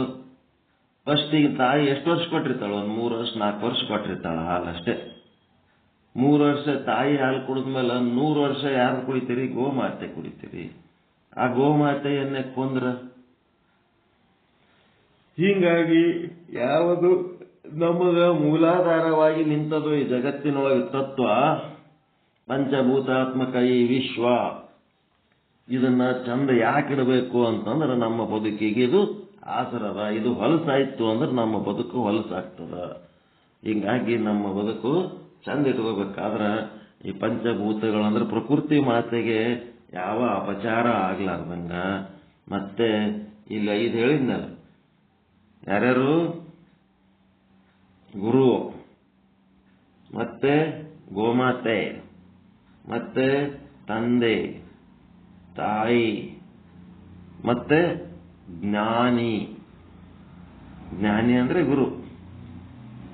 ಮತ್ತೆ ನಿಮ್ಮನ್ನ ಕಾಳಜಿ ಮಾಡೋರು, ನಿಮ್ಮ ಬಗ್ಗೆ ಕಾಳಜಿ ಮಾಡಿ ನೀವು ಗುರುವಿನ ಬಳಿ ಹೋಲಿಲ್ಲ ಅಂದ್ರೂ ನಿಮ್ಮ ಹತ್ರನೇ ಬಂದು ನಿಮಗೆ ಸಮಾಧಾನ ಹೇಳಿ ನಿಮಗೆ ಉದ್ಧಾರ ಮಾಡಿ ಶಾಂತಿ ಕೊಡಂತ ಜಂಗಮರು.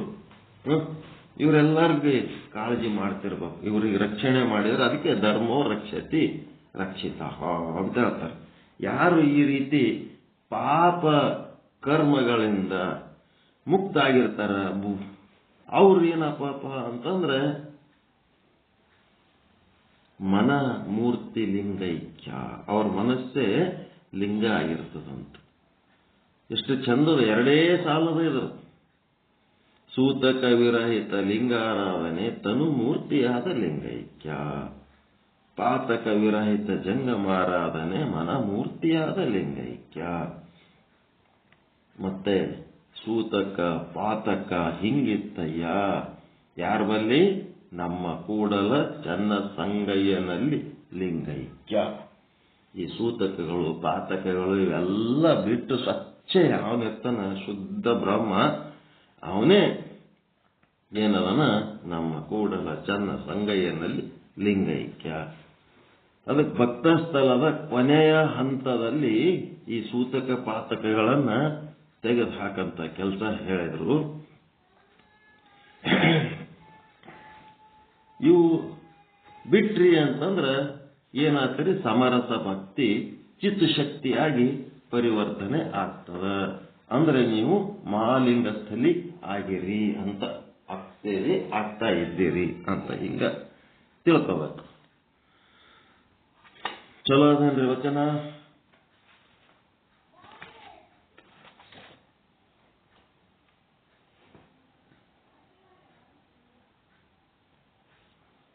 ವಚನ ಹೆಂಗದ?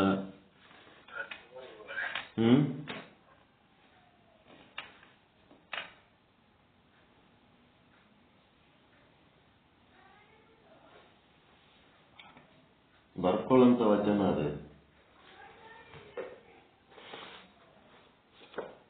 ಸೂತಕ ವಿರಹಿತ ಲಿಂಗಾರಾಧನೆ ತನುಮೂರ್ತಿಯಾದ ಲಿಂಗೈಕ್ಯ, ಪಾತಕ ವಿರಹಿತ ಜಂಗಮಾರಾಧನೆ ಮನಮೂರ್ತಿಯಾದ ಲಿಂಗೈಕ್ಯ. ಜಂಗಮಾರಾಧನೆ ಅಂತಂದ್ರೆ ಏನು? ಜಂಗಮಾರಾಧನೆ ಅಂದ್ರ 84 ಲಕ್ಷ ಜೀವರಾಶಿಗಳು ಚಲಿಸ್ತಾವಲ್ರಿ, ಇವೆಲ್ಲ ಚಲನಶೀಲ ಅದಾವಲ್ಲಿ. ಆ ಚಲಿಸುವ ಜೀವಗಳು ಏನದವ ಅವುಗಳ ಕಾಳಜಿ ಮಾಡೋದು, ಅವುಗಳ ಉಪಚಾರ ಮಾಡೋದೇ ಜಂಗಮಾರಾಧನೆ. ಮತ್ತ ಅವುಗಳಿಗೆ ಕಾಳಜಿ ಮಾಡುವಂತ ಜೀವ ಯಾವುದು? ಅದು ಜಂಗಮ. ಕಾಳಜಿ ಮಾಡಂತ ಜೀವ ಹೆಂಗಿದೆ ಅಂತಂದ್ರೆ, ಜಂಗಮಾರಾಧನೆ ಅಂದ್ರೆ, ಜಂಗಮ ಅಂದ್ರೆ ಅದು ಬರೇ ಒಂದು ವ್ಯಕ್ತಿ ಅಲ್ಲ. ಆ ಜಂಗಮನ ಹಿಂದೆ ಏನಿರ್ತದಪ್ಪ ಅಂತಂದ್ರೆ, ಬದುಕಲಿಕ್ಕೆ ಸಾಧ್ಯ ಇರಲಾರದಂತ ಜೀವಿಗಳ ಒಂದು ಅವಲಂಬನೆ ಇರ್ತದ ಅವನ ಮೇಲೆ. ಅಂಥವ್ರ ಸಲುವಾಗಿ ಏನ್ ಮಾಡ್ಬಿಡ್ತಾನ, ಇಲ್ಲದವರಿಗಾಗಿ ಇದ್ದವರ ಬಳಿ ಹೋಗಿ ಜಂಗಮ ಭಿಕ್ಷೆ ಬೇಡ್ತಾನ. ಜಂಗಮ ತನ್ನ ಹೊಟ್ಟಿ ಸಲುವಾಗಿ ಅಲ್ಲ. ಒಬ್ರು ಯಾರೋ ಹಳ್ಳಿಯಾಗ ಅದರ, ಹುಡುಗ ಶಾಣೆ ಅದನ, ಪಟ್ಟಣದಾಗಿಟ್ಟು ಸಾಲಿ ಕಲಿಸ್ಬೇಕಂತ ಅವ ಜಂಗಮ ಏನ್ ಮಾಡ್ತಾನ, ಆಯ್ತು ವ್ಯವಸ್ಥೆ ಮಾಡ್ತೀನಿ ಹೇಳ, ಎಲ್ಲಿ? ಅಲ್ಲಿ ಸಾವುಕಾರ ಮನ್ಯಾಗ ಇಡಾಮು ಓದಿಸ್ಲಕ್ಕ. ಅವ್ರು ಯಾವರೇ ಹುಡುಗರು ಇದ್ರ ತಂದು ಬಿಡಪ್ಪ ಓದಲಿ ಅಂತ ಹೇಳ್ಯಾರ ಅಂತೇಳಿ ಏನ್ ಮಾಡ್ತಾನ, ಅಲ್ಲಿ ಹೋಗಿ ಬಿಟ್ಬಿಡ್ತಾನ. ಒಂದ್ 4-5 ವರ್ಷ ಹುಡುಗ ಓದೋದ್ರಾಗೆ ಶಾಣೆ ಆಗಿ ಮುಂದ ಏನಾಗ್ತಾನ, ಶಾಣೆ ಆಗಿಬಿಡ್ತಾನ. ಇಲ್ಲದವರಿಗಾಗಿ ಇದ್ದವರ ಬಳಿ ಹೋಗಿ. ಈಗ ಸರ್ಕಾರ ಮಾಡ್ತದ ನೋಡ್ರಿ. ಈಗ ಸರ್ಕಾರದ ಉದ್ದೇಶ ಏನದ, ಇದ್ದವರು ದುಡಿದು ಗಳಿಸಿ ಟ್ಯಾಕ್ಸ್ ಕಟ್ಟುತ್ತಾರ. ಅದು ಮತ್ತ ಇಲ್ಲದವರಿಗಾಗಿ ಅದನ್ನ ಪುಕ್ಷಟೆ ಭಾಗ್ಯ ಕೊಡ್ತಾರಲ್ಲ, ಜಂಗಮನ ಕೆಲಸನೇ ಅದು. ಇಲ್ಲದವರಿಗೆ, ಕಷ್ಟದಾಗಿದ್ದವರಿಗೆ ದಿನ ಮುಂಜಾನೆ ಎದ್ದು ದುಡಿಲಿಲ್ಲ ಅಂತಂದ್ರ ಅವ್ರ ಹೊಟ್ಟಿನೇ ನಡೆಯಂಗಿಲ್ಲ. 365 ದಿವಸದ್ದು ದುಡಿದ್ರೆ ಹೊಟ್ಟಿ ತುಂಬುತ್ತದ ಅನ್ನಂತವ್ರದ್ದು ಜೀವನ ಬಹಳ ಕಷ್ಟ ಇರ್ತದ. ಒಂದೇನಾರ ಔಷಧಕ್ಕ ದವಾಖಾನೆ ಆರಾಮಿಲ್ಲ ಅಂತ ಒಂದೇನಾರ ಬಿದ್ದು, ಮಕ್ಕಳು ಬಿದ್ದು ಎದ್ದು ಏನಾರ ಗದ್ದಲ ಮಾಡ್ಕೊಂಡು ಅಂತಂದ್ರ 8-8 ದಿವಸ ದುಡಿದ ರೊಕ್ಕ ಒಂದೇ ದಿನ ದವಾಖಾನೆಗೆ ಇಟ್ಟು ಬಂದ್ರ ಹೊಟ್ಟಿಗೆ ಏನ್ ತಿನ್ಬೇಕು? ಅಷ್ಟು ಕಷ್ಟ ಅದ. ನಾವು ಸುಮ್ಮನೆ ಪುಕ್ಷಟೆ ಬಾಕಿ ಹಚ್ಚೋಕೆ ಯಾರ ಬೇಕವ್ರಿಗೆ ಏನ್ ಬೇಕಾದ್ರೆ ಅಂತಿರ್ತೀವಿ ಖರೆ. ಆದ್ರ ಸುತ್ತಮುತ್ತಲಿನ ಜನಜೀವನ ಕೆಲವೊಂದು ಜನರಿಗೆ ಅಷ್ಟೇ ಸುಖ ಅದ. ಉಳಿದವ್ರಿಗೆಲ್ಲ ಡೈಲಿ ಕೆಲಸ ಮಾಡಿದ್ರೆ ಕೂಳು, ಇಲ್ಲ ಅಂತಂದ್ರೆ ಅನ್ನ ಇಲ್ಲ. ಅದ್ರ ಸಲುವಾಗಿ ಅವ್ರೇನ್ ಮಾಡಿಬಿಟ್ರು, ಬಡತನ ದೇಶ ಅಂತೇಳಿ ಒಂದಿಷ್ಟು ಅನ್ನ ಫ್ರೀ ಅಕ್ಕಿ ಅವು ಇವು ಕೊಟ್ಟು ಏನೋ ಮಾಡಿ ಬದುಕಿಸ್ಲಕ್ ಪ್ರಯತ್ನ ಮಾಡ್ತಾರಲ್ಲ, ಅದು ಜಂಗಮನ ಕೆಲಸನೇ. ಅದು ಜಂಗಮನ ಕೆಲಸ. ಇವ್ರು ಏನ್ ಮಾಡ್ತಾರೆ, ರಾಜಕಾರಣಿಗಳು ಇವರೆಲ್ಲ ಭ್ರಷ್ಟರು. ಆ ಬಡವರಿಗೆ ಕೊಡ್ತೀವಿ ಅಂತ ಹೇಳಿಕೆ ಅದು 1 ಲಾರಿ ಬಡವರಿಗೆ ಕೊಟ್ರೆ 10 ಲಾರಿ ತಾವೇ ನುಂಗಿ ಬಿಡ್ತಾರೆ. ಅದು ಏನಂತಂದ್ರ ಅದು ಜಂಗಮ ಹಂಗೆ ಮಾಡಂಗಿಲ್ಲ. ಜಂಗಮ ಭ್ರಷ್ಟ ಅಲ್ಲ. ಈ ಸರ್ಕಾರದ ಈ ಭ್ರಷ್ಟ ರಾಜಕಾರಣಿಗಳ ಇವರು ಭ್ರಷ್ಟ, ಅವ ಭ್ರಷ್ಟ ಅಲ್ಲ. ಜಂಗಮ ಅಪ್ಪಟ ಸಾಮಾಜಿಕ ಕಳಕಳಿ ಉಳ್ಳವನು ಮತ್ತು ಅಪ್ಪಟ ಶುದ್ಧ ಬ್ರಹ್ಮಜ್ಞಾನಿ ಇರ್ತಾನೆ. ಅವನು 2 ಕ್ಯಾರೆಕ್ಟರ್. ಪಕ್ಕ ಬ್ರಹ್ಮಜ್ಞಾನಿ ಇರ್ತಾನೆ, ಮತ್ತೆ ಪಕ್ಕ ಸಾಮಾಜಿಕ ಕಳಕಳಿ.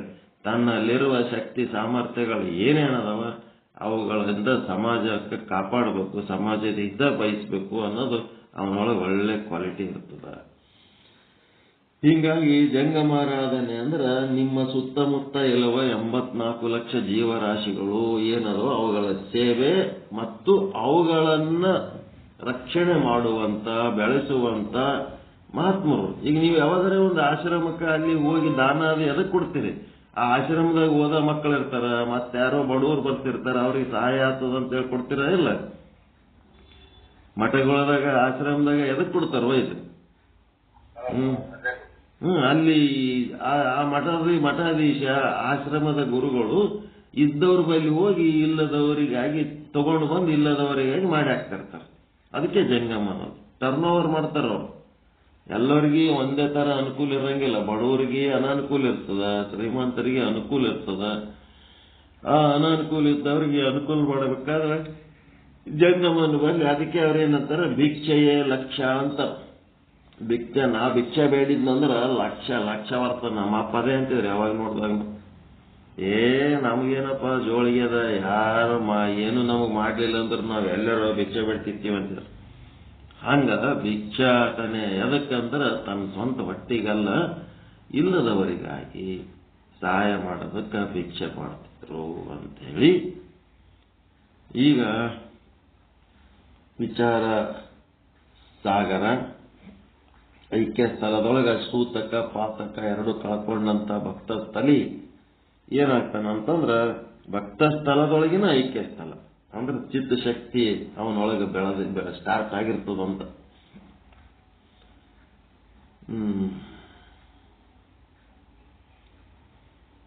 ಇಲ್ಲಿ ಶ್ರೀ ವಿಚಾರ ಸಾಗರ ಸಾಧು ನಿಶ್ಚಲ್ ದಾಸಿಯವರ ಕೃತಿ. ತರಂಗ 5 ಮಧ್ಯಮ ಅಧಿಕಾರಿ ಅದೃಷ್ಟಿ ಮಹಾರಾಜರಿಗೆ ಉಪದೇಶ. 237ನೇ ವಿಷಯಾಂಕ, 149ನೇ ಚೌಪಾಯಿ. ಏನದ ಅಂದ್ರ ಶಂಕ ಏನಂತನ, ಶುಕ್ತಿ ರಜತಾದಿಗಳು ಬ್ರಹ್ಮಜ್ಞಾನವಿಲ್ಲದೆ ಬಾಧವಾಗುತ್ತವೆ. ಇಲ್ಲಿ ಹೆಂಗ್ ಓದ್ಬೇಕು ಅನ್ನೋದು ಒಂದು ಅಕ್ಷರ ಮಿಸ್ ಆಗ್ಯದ. ಇಲ್ಲಿ ಶುಕ್ತಿ ಬಾಧ ಆಗ್ಬೇಕಾದ್ರೆ ಏನ್ ಬೇಕು? ಶುಕ್ತಿ ರಜ್ಜು ಬಾಧ ಆಗ್ಬೇಕಾದ್ರೆ ಏನ್ ಬೇಕು? ಬ್ರಹ್ಮಜ್ಞಾನನೇ ಬೇಕು. ವ್ಯಾವಹಾರಿಕ ಸತ್ಯ ಅವು. ಇಲ್ಲಿ ಏನಾಗ್ಯದ, ಶುಕ್ತಿ ರಜತಾದಿಗಳು ಅಂತಂದ್ರ ಇದನ್ನ ಸರಿಯಾಗಿ ತಿಳ್ಕೋಬೇಕು. ಇದು ಓದ್ಕೊಳಗೆ ಏನ್ ಮಾಡ್ಬೇಕು, ನಿಮ್ಮ ವಿಚಾರ ಸಾಗರದೊಳಗೆ ಅದು ಒಂದು ಅಕ್ಷರ ಮಿಸ್ ಆಗ್ಯಾವ.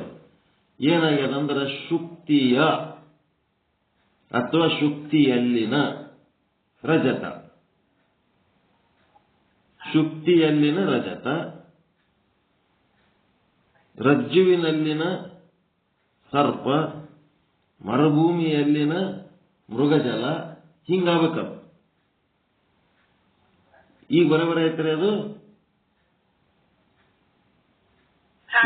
ಶುಕ್ತಿಯಲ್ಲಿನ ಶುಕ್ತಿ ರಜತಾದಿಗಳು ಅಂತಂದ್ರ ಅವು ಬಾಧ ಆಗ್ಬೇಕಾದ್ರ, ರಜತ ಬಾಧ ಆಗ್ಬೇಕಾದ್ರೆ ಬ್ರಹ್ಮಜ್ಞಾನ ಬೇಕಾಗಿಲ್ಲ.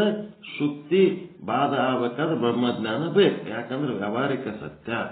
ರಜತ ಏನಂದ್ರೆ ಪ್ರಾತಿಭಾಷಿಕ ಸತ್ಯ. ಈಗ ಏನಾಗ್ಯ ಅಲ್ಲಿ ಏನ್ ಕೇಳ್ತಾರ ಅವರು, ಶುಕ್ತಿ ರಜತಾದಿಗಳು ಅಂತಂದ್ರ ನೀವು ಬರೇ ರಜತ ಅಂತಂದ್ರೆ ಏನಾಗ್ತದ? ಈಗ ಬರೇ ರಜತ ಅಂದ್ರೆ ಏನಾಗ್ತದ?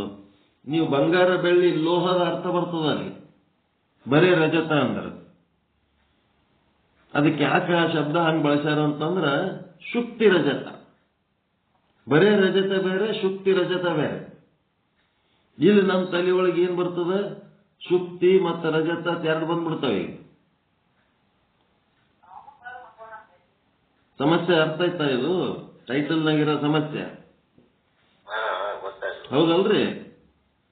ಶುಕ್ತಿ ರಜತ ಅಂದ ಕೂಡಲೇ ಶುಕ್ತಿ ಮತ್ತು ರಜತ ಎರಡು ಬಾಧ ಆಗ್ಬೇಕಾದ್ರೆ ಬ್ರಹ್ಮಜ್ಞಾನವಿಲ್ಲದೆ ಬಾಧ ಆಗ್ಬೇಕಂತೆ ಅಂತಂದ್ರ, ಶುಕ್ತಿ ಅಂದ್ರೆ ಇದು ವ್ಯಾವಹಾರಿಕ ಸತ್ಯ. ಈ ವ್ಯಾವಹಾರಿಕ ಸತ್ಯವಾದಂತ ರಜತ, ಇದು ಶುಕ್ತಿ, ಇದು ಬ್ರಹ್ಮಜ್ಞಾನದಿಂದ ಆಗ್ತದ.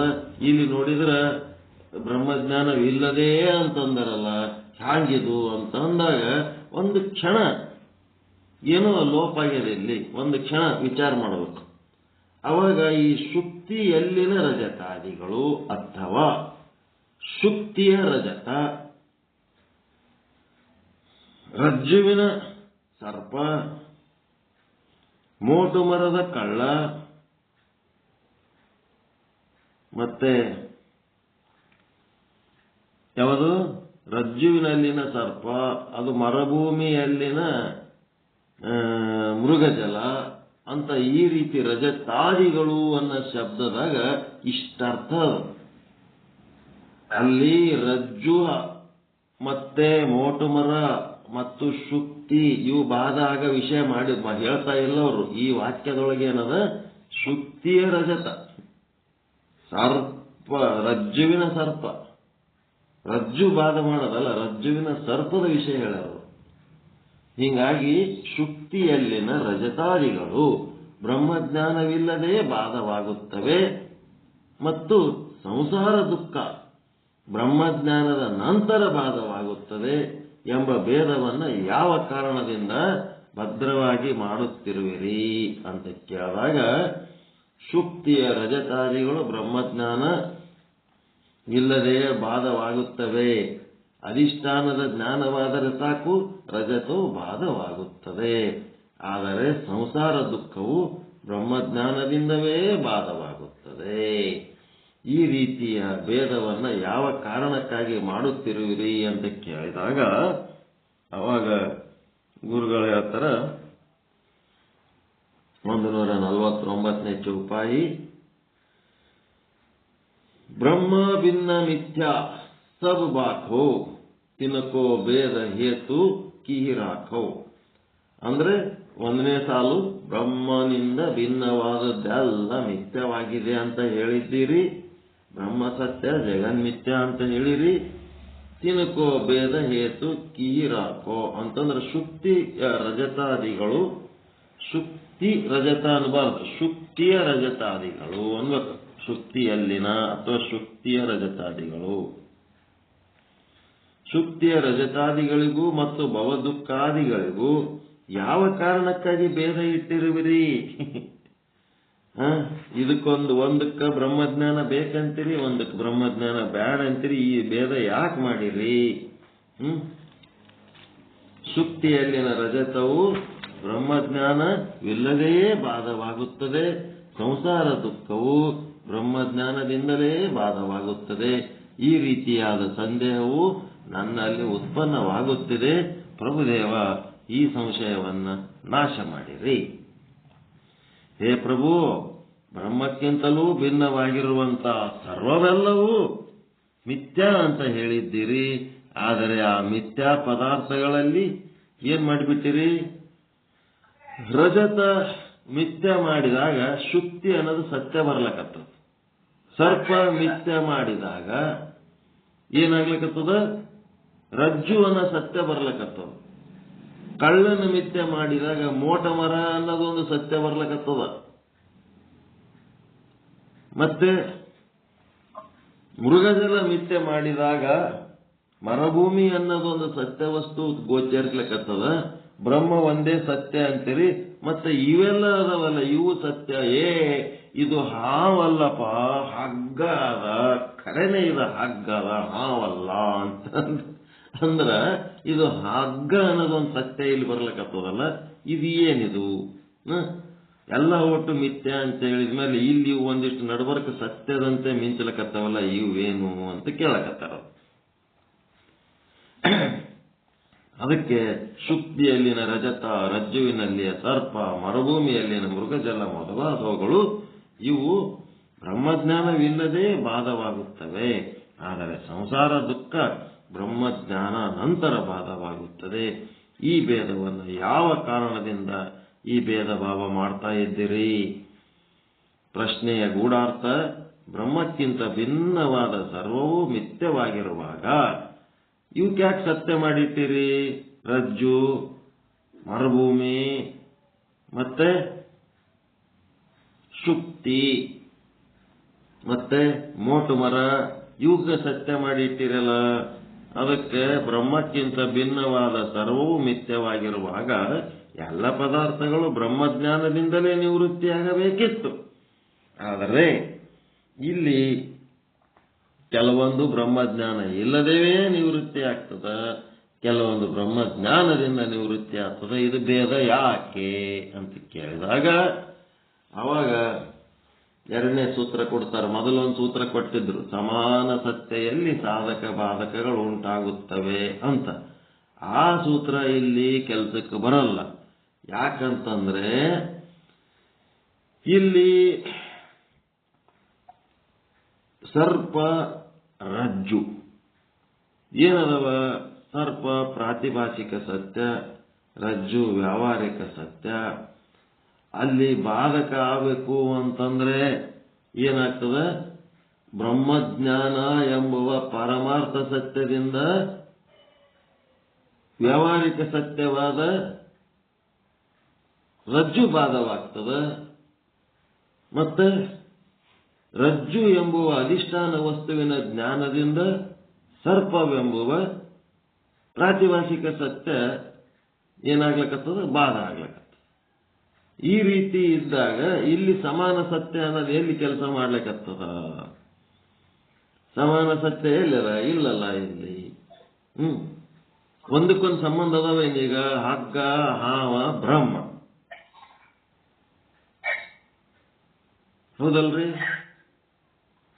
ಹಾವ ಪ್ರಾತಿಭಾಷಿಕ ಸತ್ಯ, ಅದು ಹೋಗ್ಬೇಕಾದ್ರೆ ವ್ಯಾವಹಾರಿಕ ಸತ್ಯದ ಜ್ಞಾನ ಆಗಬೇಕು.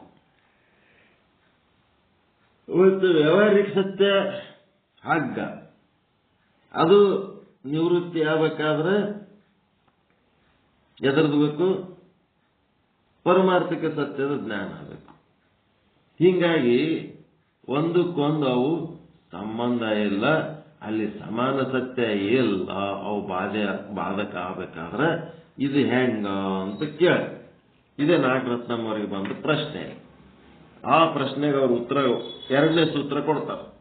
ಸಮಾನ ಸತ್ಯಲ್ಲಿ ಸಾಧಕ ಬಾಧಕ ನಿಮಗೆ ವರ್ಕೌಟ್ ಆಗಲಿಲ್ಲ ಅಂತಂದ್ರೆ ಈಗ ವಿಷಯಾಂಕ 238 ಏನದು? ಯಾವುದರ ಅಜ್ಞಾನದಿಂದ ಯಾವುದು ಉತ್ಪತ್ತಿಯಾಗಿರುತ್ತದೆಯೋ, ಯಾವುದರ ಅಂದ್ರೆ ಅಲ್ಲಿ ಡ್ಯಾಶ್ ಡ್ಯಾಶ್ ಡ್ಯಾಶ್ ಹಾಕೊಂಡ್ಬಿಡ್ಬೇಕು. ಹಾಕೊಂಡು ಅಜ್ಞಾನದಿಂದ ಯಾವುದರ ಅಂತಂದ್ರೆ ಅಲ್ಲಿ ಒಂದು ಡ್ಯಾಶ್ ಡ್ಯಾಶ್ ಡ್ಯಾಶ್ ಹಾಕೊಂಡು ಉತ್ಪತ್ತಿಯಾಗಿರುತ್ತದೆಯೋ ಅದು ಅದರ ಜ್ಞಾನದಿಂದಲೇ ಬಾಧವಾಗುತ್ತದೆ. ಏನಾಗ್ಯದ? ರಜ್ಜುವಿನ ಅಜ್ಞಾನದಿಂದ ಏನು ಉತ್ಪತ್ತಿಯಾಗ್ಯದ? ಸರ್ಪವು ಉತ್ಪತ್ತಿಯಾಗಿರುತ್ತದೆ. ಮತ್ತು ಈ ಸರ್ಪ ಹೋಗ್ಬೇಕಾದ್ರೆ ಎದರ ಜ್ಞಾನ ಆಗಬೇಕು?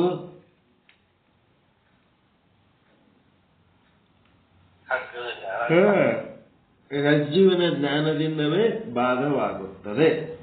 ಇದು 238ನೇ ವಿಷಯಾಂಕ. ಇದು ಉತ್ತರ ಕೊಡ್ಲಕತ್ತಾರ. ಅದಕ್ಕಿದು ವಾಕ್ಯ ಹೇಳ್ಬೇಕು, ನೀವು ವಾಕ್ಯ ರಚನೆ ಮಾಡಬೇಕು. ಏನು ವಾಕ್ಯ ರಚನೆ? ಒಂದು ಬರೀರಿ. ಸರ್ಪ ಏನು? ರಜ್ಜುವಿನ ಅಜ್ಞಾನದಿಂದ ಒಂದು ವಾಕ್ಯ ಮಾಡಿ. ರಜ್ಜುವಿನ ಅಜ್ಞಾನದಿಂದ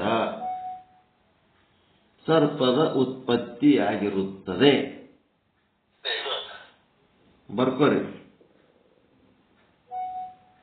ರಜ್ಜುವಿನ ಅಜ್ಞಾನದಿಂದ ಸರ್ಪವು ಉತ್ಪತ್ತಿಯಾಗಿರುತ್ತದೆ.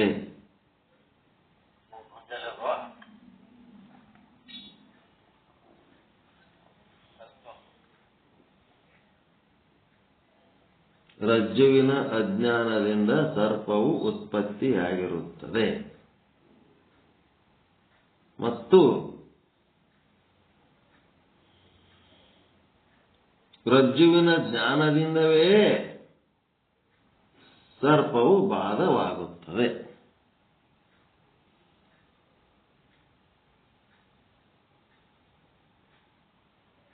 ಹೌದ್ರಿ? ಏನ್ ಬರ್ಕೊಂಡ್ರಿ?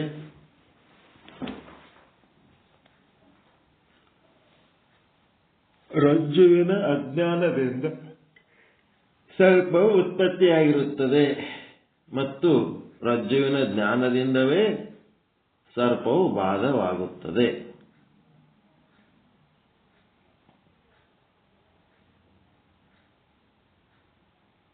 ಓದ್ರಿ, ಯಾರು ಏನ್ ಬರ್ಕೊಂಡಿರಿ? ಓದ್ರಿ.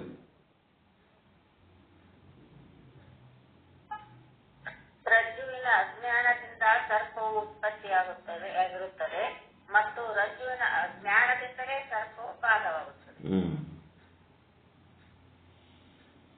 ನೆಕ್ಸ್ಟ್ ಇನ್ನೂ ಒಂದು ಇಂಥದ್ದೇ ಮಾಡ್ರಿ. ಒಬ್ರು ಶುಕ್ತಿ ರಜತದ್ದು ಮಾಡ್ರಿ, ಒಬ್ರು ಮೋಟು ಮರ ಕಳ್ಳಂದು ಮಾಡ್ರಿ,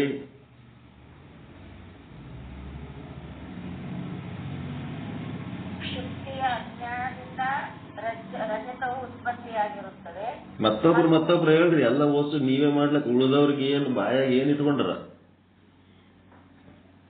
ಬೆಲ್ಲ ಇಟ್ಕೊಂಡ್ ಕೂತಾರ, ಏನ್ ಕಲ್ಲು ಇಟ್ಕೊಂಡ್ ಕೂತಾರ? ಬಾಯಿ ತೆಗೆದ್ರೆ ಏನಾಯ್ತು? ಎಲ್ಲ ಕಾಂಟ್ರಾಕ್ಟ್ ನೀವೇ ತಗೊಂಡ್ರೇನು? ಬ್ರಹ್ಮನ ಅಜ್ಞಾನದಿಂದ ಜಗತ್ತಿನ ಉತ್ಪತ್ತಿಯಾಗಿದೆ. ಬ್ರಹ್ಮನ ಜ್ಞಾನದಿಂದ ಜಗತ್ತಿನ ನಾಶವಾಗುತ್ತದೆ. ಜಗತ್ತಿನ ನಿವೃತ್ತಿ ಆಗುತ್ತದೆ, ಬಾಧವಾಗುತ್ತದೆ. ನಾಶ ಅಲ್ಲ, ಬಾಧ. ನಾಶ ಬೇರೆ, ಬಾಧ ಬೇರೆ. ನಿವೃತ್ತಿ ಆಗ್ತದೆ ಅಥವಾ ಬಾಧವಾಗುತ್ತದೆ. ಗಡಿಗೆಗೆ ನಾವು ಮಣ್ಣು ಅಂತಂದ್ರ ಗಡಿಗೆ ಬಾಧ ಆಗಿ ಬರೇ ಮಣ್ಣಷ್ಟೇ ಲೆಕ್ಕಕ್ಕೆ ಬರ್ತದೆ. ಆದ್ರೆ ಬಡಿಗೆ ತಗೊಂಡು ಹೊಡೆದೇವು ಅಂದ್ರೆ ಗಡಿಗೆ ನಾಶ ಆಗಿಬಿಡ್ತದೆ. ಈ ಜಗತ್ತು ನಾಶ ಮಾಡಲಾರದೆ ಅದು ಇಲ್ಲದಂಗೆ ಮಾಡ್ಬೇಕಾಗ್ಯದ ನಾವೀಗ. ಜಗತ್ತಿಗೆ ನಾವು ಬ್ರಹ್ಮ ಅಂದೇವಂತಂದ್ರ ಅಲ್ಲಿ ನಾಶ ಆಗ್ಲಾರ್ದಂಗ ಅದು ಬ್ರಹ್ಮ ಸ್ವರೂಪ ಆಗ್ತದ.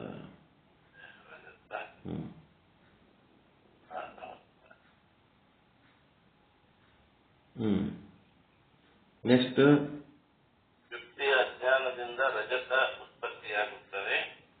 ಯುಕ್ತಿಯ ಜ್ಞಾನದಿಂದಲೇ ರಜತ ಬಾಧವಾಗುತ್ತದೆ. ಮತ್ತೆ ಸುಕ್ತಿ ರಜತ ಆಯ್ತು, ಸರ್ಪ ರಜ್ಜು ಆಯ್ತು, ಮತ್ತೆ ಮೋಟು ಮರ ಕಳ್ಳ. ಮತ್ತೊಬ್ರು ಮಾಡ್ರಿ.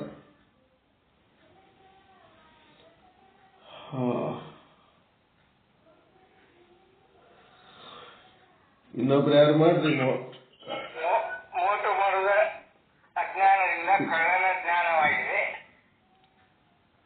ಮೋಟು ಮರದ ಜ್ಞಾನದಿಂದ ಕಳ್ಳನ ನಿವೃತ್ತಿ ಆಗುತ್ತೆ. ನೀವೊಂದು ಹೇಳಿರಲ್ಲ, ಮತ್ತೊಬ್ಬರು ಡಬಲ್ ಯಾಕೆ ಹೇಳ್ತೀರಿ? ಇನ್ನ ಅದರ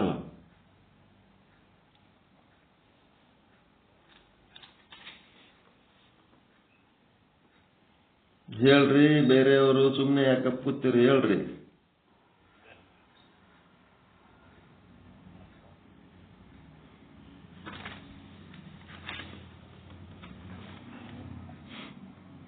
ಯಾವುದರ ಅಜ್ಞಾನದಿಂದ ಯಾವುದು ಪ್ರತೀತಿ ಆಗುತ್ತದೆಯೋ ಅಂದರೆ ಹಗ್ಗದ ಅಜ್ಞಾನದಿಂದ ಹಾವಿನ ಪ್ರತೀತಿ ಆಗುತ್ತದೆ. ಆ ಹಾವು ಹೋಗಬೇಕೆಂದರೆ ಹಗ್ಗದ ಜ್ಞಾನ ಮಾಡಿಕೊಳ್ಳಬೇಕು. ಅದೇ ರೀತಿ ಏನಾಗ್ಯದ?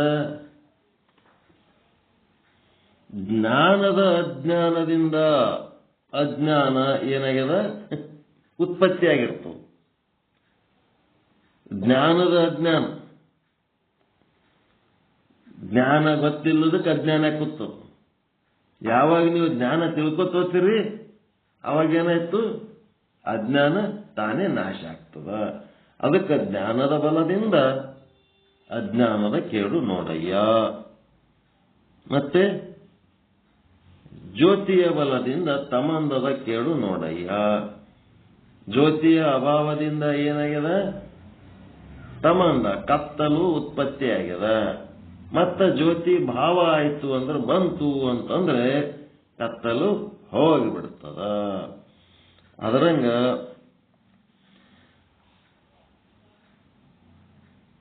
ಹಗ್ಗದ ಅಜ್ಞಾನದಿಂದ ಹಾವಿನ ಕೇಡು, ಹಗ್ಗದ ಜ್ಞಾನದಿಂದ ಹಾವಿನ ಕೇಡು, ಬ್ರಹ್ಮದ ಜ್ಞಾನದಿಂದ ಭವದುಃಖದ ಕೇಡು, ಮತ್ತೆ ಬ್ರಹ್ಮದ ಜ್ಞಾನದಿಂದ ಪ್ರಪಂಚ ನಿವೃತ್ತಿ ಆಗುತ್ತದೆ. ದುಃಖ ಒಂದೇ ಅಲ್ಲ, ಪ್ರಪಂಚ ಎಲ್ಲನೂ ನಿವೃತ್ತಿ ಆಗ್ತದೆ. ಹಗ್ಗ ಇಲ್ಲವೇ ಇಲ್ಲ, ಬ್ರಹ್ಮನೇ ಅದನ ಅಂತ. ಹಗ್ಗದ ಅಜ್ಞಾನದಿಂದ ಹಾವು ತೋರಿದೆ, ಹಗ್ಗದ ಜ್ಞಾನದಿಂದಲೇ ಹಾವು ನಿವೃತ್ತಿ ಆಗುತ್ತದೆ. ಬ್ರಹ್ಮದ ಅಜ್ಞಾನದಿಂದ ಜಗತ್ತು ತೋರಿದೆ, ಬ್ರಹ್ಮದ ಜ್ಞಾನದಿಂದವೇ ಜಗತ್ತು ನಿವೃತ್ತಿಯಾಗುತ್ತದೆ. ಹಾವು ನಿವೃತ್ತಿಗೆ ಅಧಿಷ್ಠಾನದ ಜ್ಞಾನ ಮಾತ್ರ ಸಾಕು. ಮತ್ತೆ ಜಗತ್ತಿನ ನಿವೃತ್ತಿಗೆ ಬ್ರಹ್ಮಜ್ಞಾನವೇ ಬೇಕು. ಮತ್ತೆ ಬೆಳ್ಳಿಯ ನಿವೃತ್ತಿಗೆ ಏನ್ ಬೇಕು? ಹಾವಿನ ನಿವೃತ್ತಿಗೆ ಏನ್ ಬೇಕು? ರಜ್ಜುವಿನ ಜ್ಞಾನವೇ ಸಾಕು. ರಜ್ಜುವಿನ ನಿವೃತ್ತಿಗೆ ಬ್ರಹ್ಮಜ್ಞಾನವೇ ಬೇಕು. ಇಂಥ ವಾಕ್ಯಗಳು ಹಾಕೋಬೇಕೀಗ ನೀವು. ಹಾವಿನ ನಿವೃತ್ತಿಗೆ, ಸರ್ಪದ ನಿವೃತ್ತಿಗೆ ರಜ್ಜುವಿನ ಜ್ಞಾನವೇ ಸಾಕು. ಆದರೆ ರಜ್ಜುವಿನ ನಿವೃತ್ತಿಗೆ ಬ್ರಹ್ಮಜ್ಞಾನವೇ ಬೇಕು. ಮೂಲ ಸೂತ್ರ ಏನು? ಇದ್ರ ಮ್ಯಾಲ ಮೂಲ ಸೂತ್ರ ಏನಿದು? ಪ್ರಾತಿಭಾಸಿಕ ಸತ್ಯಗಳ ನಿವೃತ್ತಿಗೆ ವ್ಯಾವಹಾರಿಕ ಸತ್ಯವೇ ಸಾಕು. ವ್ಯಾವಹಾರಿಕ ಸತ್ಯದ ನಿವೃತ್ತಿಗೆ ಬ್ರಹ್ಮಜ್ಞಾನವೇ ಬೇಕು. ಹೌದಲ್ರಿ?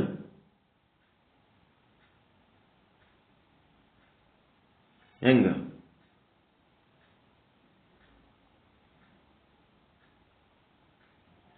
ಏನ್ ಮಾಡ್ತೀರಿ? ಮೂಲ ಸೂತ್ರ ಇದು ಹಿಡ್ಕೊಂಡು ನೀವು ಎಷ್ಟು ಬೇಕಾದಷ್ಟು ಪ್ರಾತಿಭಾಸಿಕ ಸತ್ಯ ವಸ್ತುಗಳು ಅದ್ರಾಗ ಹಾಕೋತವ್ರಿ, ವ್ಯಾವಹಾರಿಕ ಸತ್ಯ ವಸ್ತುಗಳು ಹಾಕೋತವ್ರಿ. ಅಧಿಷ್ಠಾನ ಬ್ರಹ್ಮನ್ನ ಒಂದ್ ಕಡೆ ಇಟ್ಟು ಕೂತ್ಬಿಡ್ರಿ ಪಾರಮಾರ್ಥಿಕ ಸತ್ಯದಲ್ಲಿ. ಇಡೀ ಬ್ರಹ್ಮಾಂಡ ಈ ಕೋಷ್ಟಕ ತಯಾರು ಮಾಡ್ಬೋದು. ಇಡೀ ಬ್ರಹ್ಮಾಂಡವನ್ನ ಈ ಕೋಷ್ಟಕದ ಅಡಿಯಲ್ಲಿ ನೀವು ಹಾಕ್ಬೋದು. ಇಡೀ ಬ್ರಹ್ಮಾಂಡವನ್ನು. ಹೀಗಾಗಿ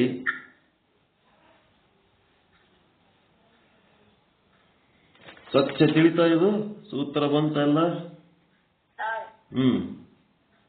ನೋಡ್ರಿ, ಏನ್ ಡೌಟ್ ಇದ್ರೆ ಕೇಳ. ಏನ್ ಡೌಟ್ ಇಲ್ಲ ಅಂತಂದ್ರೆ ನಾಳೆ ಮತ್ತೆ ಮುಂದಿನ ಪಾಠಕ್ಕೆ ಹೋಗೋಣ. 150ನೇ ಚೌಪಾಯಿ.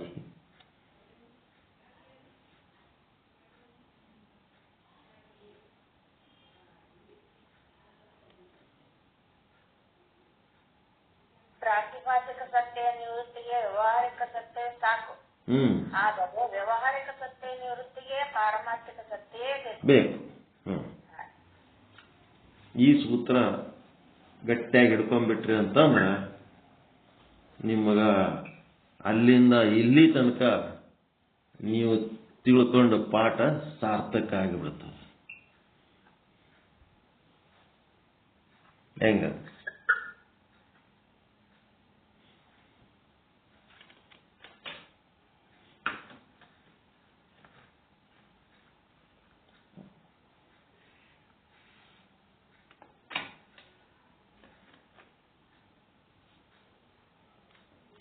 ಒಬ್ಬ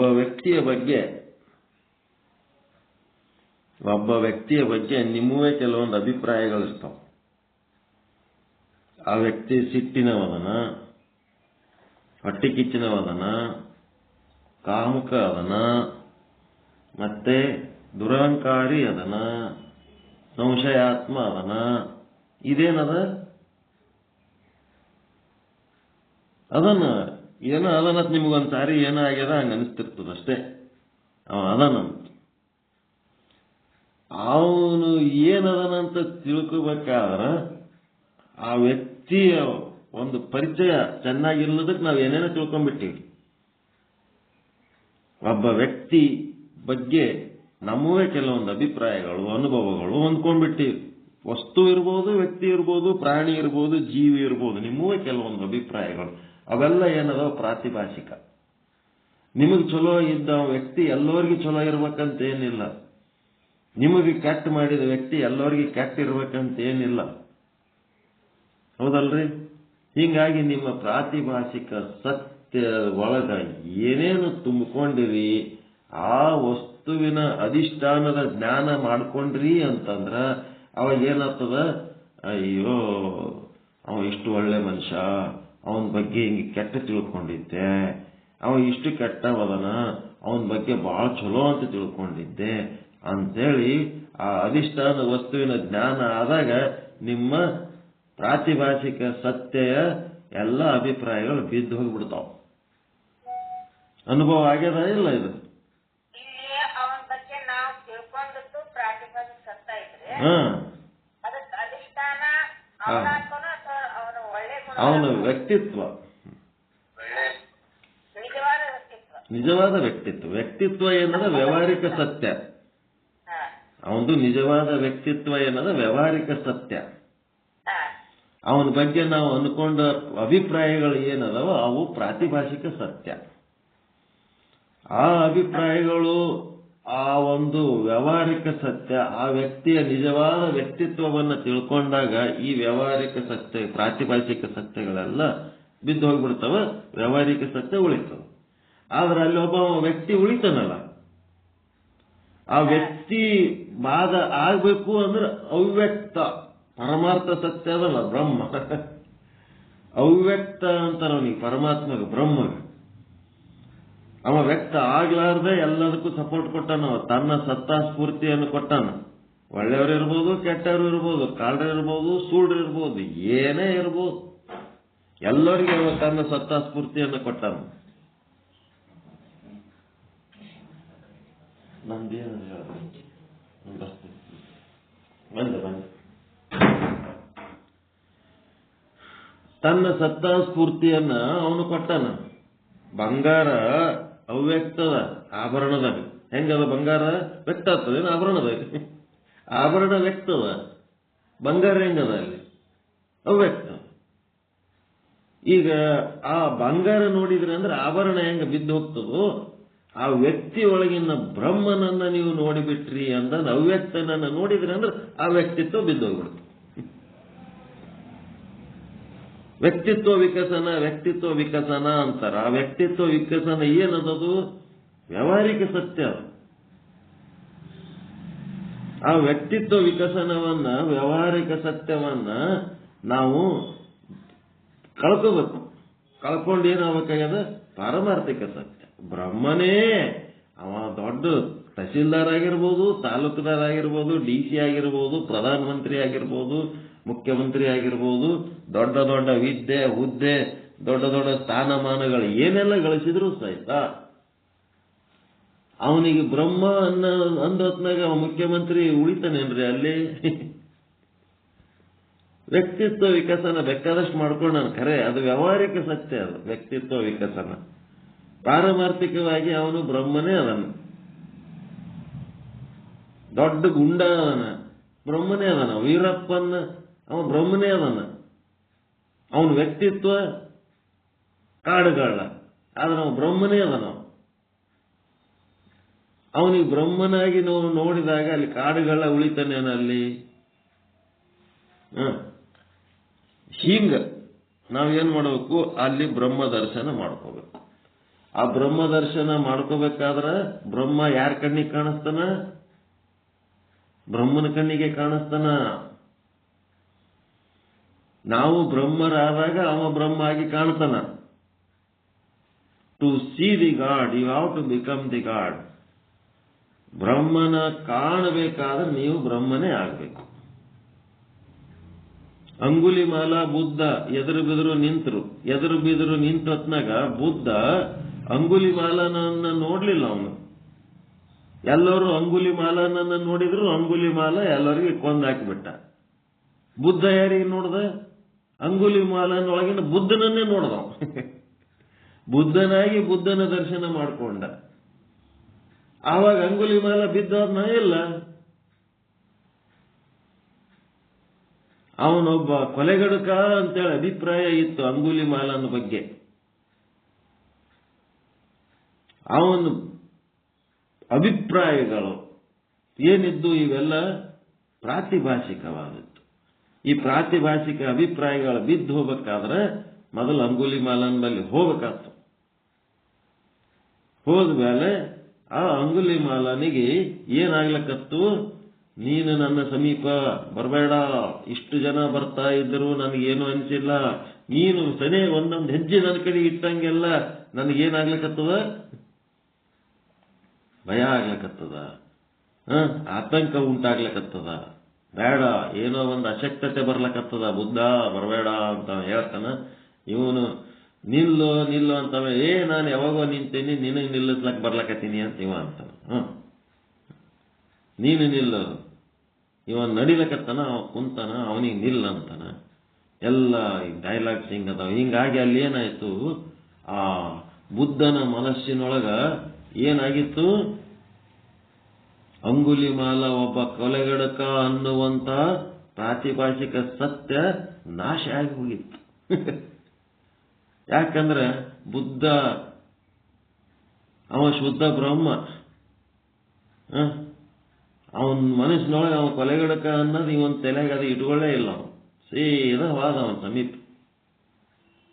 ಆದ್ಮೇಲೆ ಬುದ್ಧ ಯಾರಿಗೆ ನೋಡ್ದ, ಬುದ್ಧನ ದರ್ಶನ ಮಾಡ್ಕೊಂಡ್ಬಿಟ್ಟ.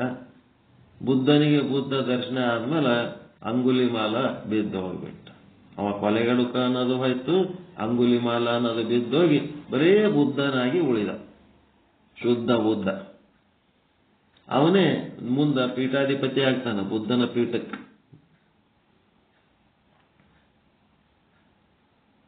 ಅದಕ್ಕೆ ವ್ಯಕ್ತಿತ್ವ ಅನ್ನೋದು ವ್ಯಾವಹಾರಿಕ ಸತ್ಯ. ಆ ವ್ಯಕ್ತಿತ್ವದೊಳಗಿನ ಲೋಪದೋಷಗಳು ಪ್ರಾತಿಭಾಷಿಕ ಸತ್ಯ. ಆ ವ್ಯಕ್ತಿತ್ವವನ್ನು ಸರಿಯಾಗಿ ತಿಳ್ಕೊಂಡ್ರೆ ಪ್ರಾತಿಭಾಷಿಕ ಸತ್ಯ ಬಿದ್ದು ಹೋಗ್ತದೆ. ಮುಂದೆ ಆ ವ್ಯಕ್ತಿತ್ವನೂ ಕಳ್ಕೋಬೇಕಂದ್ರೆ ಬ್ರಹ್ಮನ ಒಂದು ಸತ್ಯವನ್ನು ತಿಳ್ಕೋಬೇಕು. ಇಷ್ಟದ ನೋಡಿ. ಅದಕ್ಕೆ ಬ್ರಹ್ಮ ಅಂದಮೇಲೆ ಯಾವ ವ್ಯಕ್ತಿತ್ವಗಳು ನಮಗೆ ಬಾಧೆ ಮಾಡಂಗಿಲ್ಲ. ಬ್ರಹ್ಮನ ಬದಲಿ ಜೀವ ಅಂದ್ರೆ ಚಾಲು ಆಗ್ತವ ನೋಡ್ರಿ.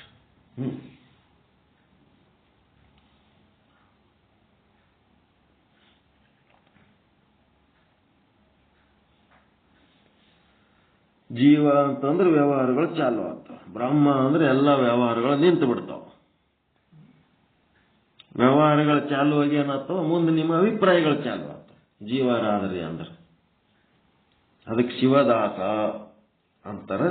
ನಾವೆಲ್ಲ ಹೆಂಗದೀವಿ, ಜೀವದಾಸ. ಜೀವ ಹೇಳ್ದಂಗೆ ಕೇಳ್ಕೊಂಡು ಹೋಗ್ತೀವಲ್ಲ, ಇವೆಲ್ಲ ಪ್ರಾತಿಭಾಷಿಕ ಸತ್ಯಗಳು ಏನಾಗ್ತಾವ, ಖರೆಯಾಗಿ ಕುಂದಿರ್ತಾವ. ವ್ಯಾವಹಾರಿಕ ಸತ್ಯಗಳು ಖರೆಯಾಗಿ ಕೂತಾವ. ಇವು ಸತ್ಯ ಅಲ್ಲ, ಇವು ಸತ್ಯಗಳು, ಸತ್ಯದಂತೆ ತೋರುವ ಅಸತ್ಯಗಳು. ಪಾರಮಾರ್ಥಿಕ ಸತ್ಯ ಬ್ರಹ್ಮ ಒಂದೇ ಸತ್ಯ. ಅದು ಒಂದು ನೀವು ಹಿಡಿದ್ರಿ ಅಂದ್ರೆ ಎಲ್ಲ ವ್ಯಾವಹಾರಿಕ ಸತ್ಯನೂ ಬಿದ್ದು ಹೋಗ್ತದೆ, ಪ್ರಾತಿಭಾಷಿಕ ಸತ್ಯನೂ ಬಿದ್ದು ಹೋಗ್ಬಿಡ್ತದೆ. ಕೇವಲ ಬ್ರಹ್ಮ ಒಂದೇ, ನಾನು ಬ್ರಹ್ಮ, ಎಲ್ಲವೂ ಬ್ರಹ್ಮ. ಅಹಂ ಬ್ರಹ್ಮಾಸ್ಮಿ ಸರ್ವಂ ಬ್ರಹ್ಮ ಅಸ್ತಿ. ಅಖಂಡವಾದಂತ ಬ್ರಹ್ಮ ಒಂದೇ ಬ್ರಹ್ಮ, ಅವನು ಹೊರತುಪಡಿಸಿ ಮತ್ತೇನೂ ಇಲ್ಲ ಜಗತ್ತಿನೊಳಗೆ. ಈ ರೀತಿ ಮಾಡಿದಾಗ ಏನಾಗ್ತದೆ, ವಿಚಾರ ಸಾಗರದ ಪಾಠ ಸಾರ್ಥಕ ಆಗ್ತದೆ.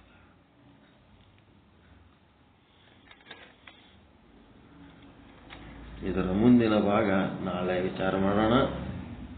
ಗಟ್ಟಿ ಆಯ್ತು ಅನ್ಕೋತೀನಿ ಇವತ್ತು ಹೇಳಿದ ಪಾಠ. ನಿನ್ನೆ ಇಂಟ್ರೊಡಕ್ಷನ್ ಕೊಟ್ಟಿದ್ದೆ, ಇವತ್ತು ಮನನ ನಿಧಿಧ್ಯಾಸನ ಎಲ್ಲ ಆಯ್ತು ಅನ್ಕೊಂಡಿನಿ. ಬ್ರಹ್ಮನಾಗಿ ಬ್ರಹ್ಮನನ್ನು ಅರಿ, ಜೀವನಾಗಿ ಜೀವರನ್ನು ಅರಿ. ಜೀವ 84 ಲಕ್ಷ ಜೀವರಾಶಿಗಳಾಗಿ ನೋಡಿದ್ರಿ ಅಂದ್ರೆ ನೀವು ಜೀವ ಅದಿರಿ ಅಂತ. ಬ್ರಹ್ಮನಾಗಿ ನೋಡಿದ್ರಿ ಅಂದ್ರೆ ನೀವು ಬ್ರಹ್ಮ ಅದಿರಿ ಅಂತ. ಮತ್ತ ಜೀವಿಗಳ ಬಗ್ಗೆ ನೀವು ನಾನಾ ರೀತಿ ಅಭಿಪ್ರಾಯ ತಾಳಿರಿ ಅಂತಂದ್ರೆ ಅದರೊಳಗೆ ಮತ್ತ ಜೀವದೊಳಗೆ ನಿಮ್ನ ಜೀವ ಉನ್ನತ ಜೀವ, ನಿಮ್ನ ಪ್ರಾಣ ಉನ್ನತ ಪ್ರಾಣ ಅಂತ ಅವೇ. ನಮ್ಮಂಗೆ ಅವನು ಒಬ್ಬ ಮನುಷ್ಯ, ನಮ್ಮಂಗೆ ಕಾಮ ಕ್ರೋಧ ಲೋಭ ಮೋಹ ಮದ ಮತ್ಸರ ಅವನಿಗೂ ಅದಾವ, ನಮಗೂ ಅದಾವ. ನಮಗೂ ಏನು ನಡಿಲಾರ ಸುಮ್ ಕೂತೀವಿ. ನಮಗೂ ಅಂತವೇನಾರು ಅವಕಾಶ ಸಿಕ್ಕರೆ ನಾವು ಸುಮ್ಮಿರಲ್ಲ. ಅವನಿಗೂ ಏನೋ ಅವಕಾಶ ಸಿಕ್ಕದ ಏನೋ ಗದ್ದಲ ಮಾಡ್ಯಾನ ಅಂತ ಹಿಂಗ ತನ್ನಂಗೆ ತಿಳ್ಕೊಂಡ್ರೆ ಏನಾಗ್ತದ, ಜೀವ ಎಂಥದ್ದು ಉನ್ನತ ಜೀವ. ತನ್ನಂತೆ ಪರರ ಬಗೆದೊಡೆ ಕೈಲಾಸ ವಿಜ್ಞಾನವಕ್ಕೂ ಸರ್ವಜ್ಞ. ತನ್ನಂತೆ ಬಿಟ್ಟು ತಾನು ಸೆಪರೇಟ್ ಆಗಿ ನಿಂತು ಅವನಿಗೆ ಕಳ್ಳ ಅಂದ್ಬಿಡ್ತಾನೆ. ಇವ ಕಳ್ಳತನ ಮಾಡ್ಲಾರ್ದವ ಏನು,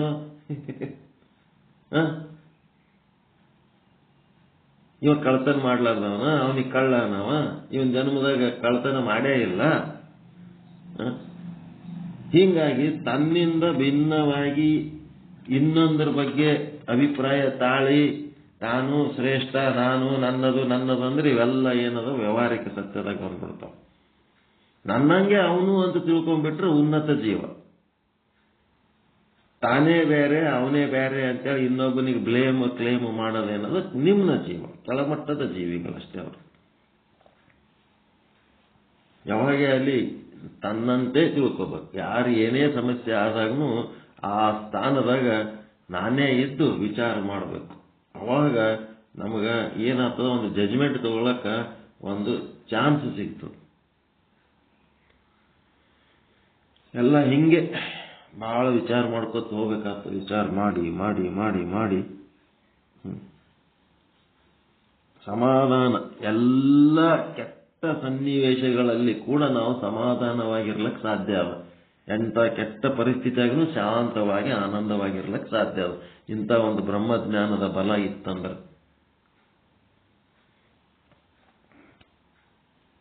ಓಕೆ. ಪರಮಾನಂದ ಪ್ರಾಪ್ತಿ ಭವ, ಸರ್ವ ದುಃಖ ನಿವೃತ್ತಿ ಭವ, ಇಷ್ಟಾರ್ಥ ಸಿದ್ಧಿರಸ್ತು, ಯಶಸ್ವಿ ಭವ ಯಶಸ್ವಿ ಭವ. ಜೈ ಶುದ್ಧ ಬ್ರಹ್ಮ, ಜೈ ಜೈ ಶುದ್ಧ ಬ್ರಹ್ಮ. ಓಂ ಶಾಂತಿ ಶಾಂತಿ ಶಾಂತಿ. ಎಲ್ಲರಿಗೂ ಶರಣು ಶರಣಾರ್ಥಿಗಳು, ಎಲ್ಲರಿಗೂ ಶರಣು ಶರಣಾರ್ಥಿ, ಎಲ್ಲರಿಗೂ ನಮಸ್ಕಾರ. ಯಶಸ್ವಿ ಭವ.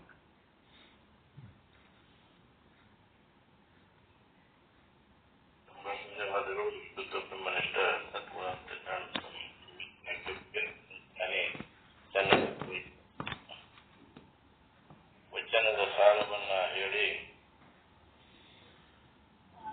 ಈ ವಿಚಾರ ಸಾಗರದಲ್ಲಿ ತರಂಗದ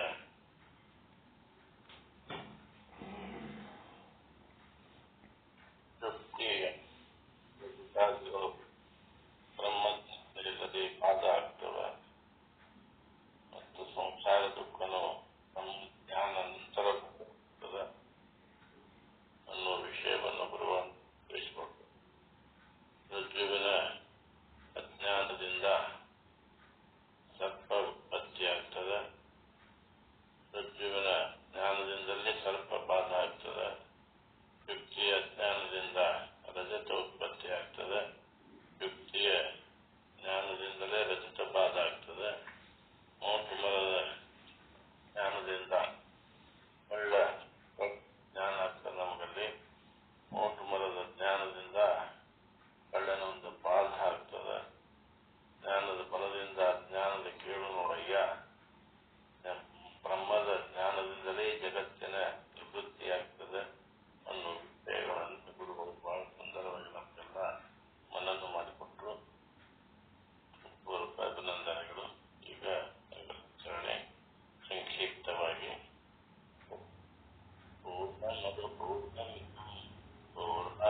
ಪೂರ್ಣಂ ದಕ್ಷತೆ ಪೂರ್ಣಾಯ ಪೂರ್ಣಮೇವಾವಶಿಷ್ಯತೆ. ಶಾಂತಿ ಶಾಂತಿ ಶಾಂತಿ. ಪರಮಾನಂದ ಪ್ರಾಪ್ತಿ ಭವ, ಸರ್ವ ದುಃಖ ನಿವೃತ್ತಿ ಭವ, ಇಷ್ಟಾರ್ಥ ಸಿದ್ಧಿರಸ್ತು, ಯಶಸ್ವಿ ಭವ ಯಶಸ್ವಿ ಭವ. ಓಂ ಶಾಂತಿ ಶಾಂತಿ ಶಾಂತಿ. ಎಲ್ಲರಿಗೂ ಶರಣ ಶರಣಾರ್ಥಿ. ಓಂ ನಮಃ ಶಿವಾಯ. ಜೈ ಶುದ್ಧ ಬ್ರಹ್ಮ, ಜೈ ಜೈ ಶುದ್ಧ. ಎಲ್ಲ ಗುರುಗಳಿಗೂ ಶರಣ ಶರಣ.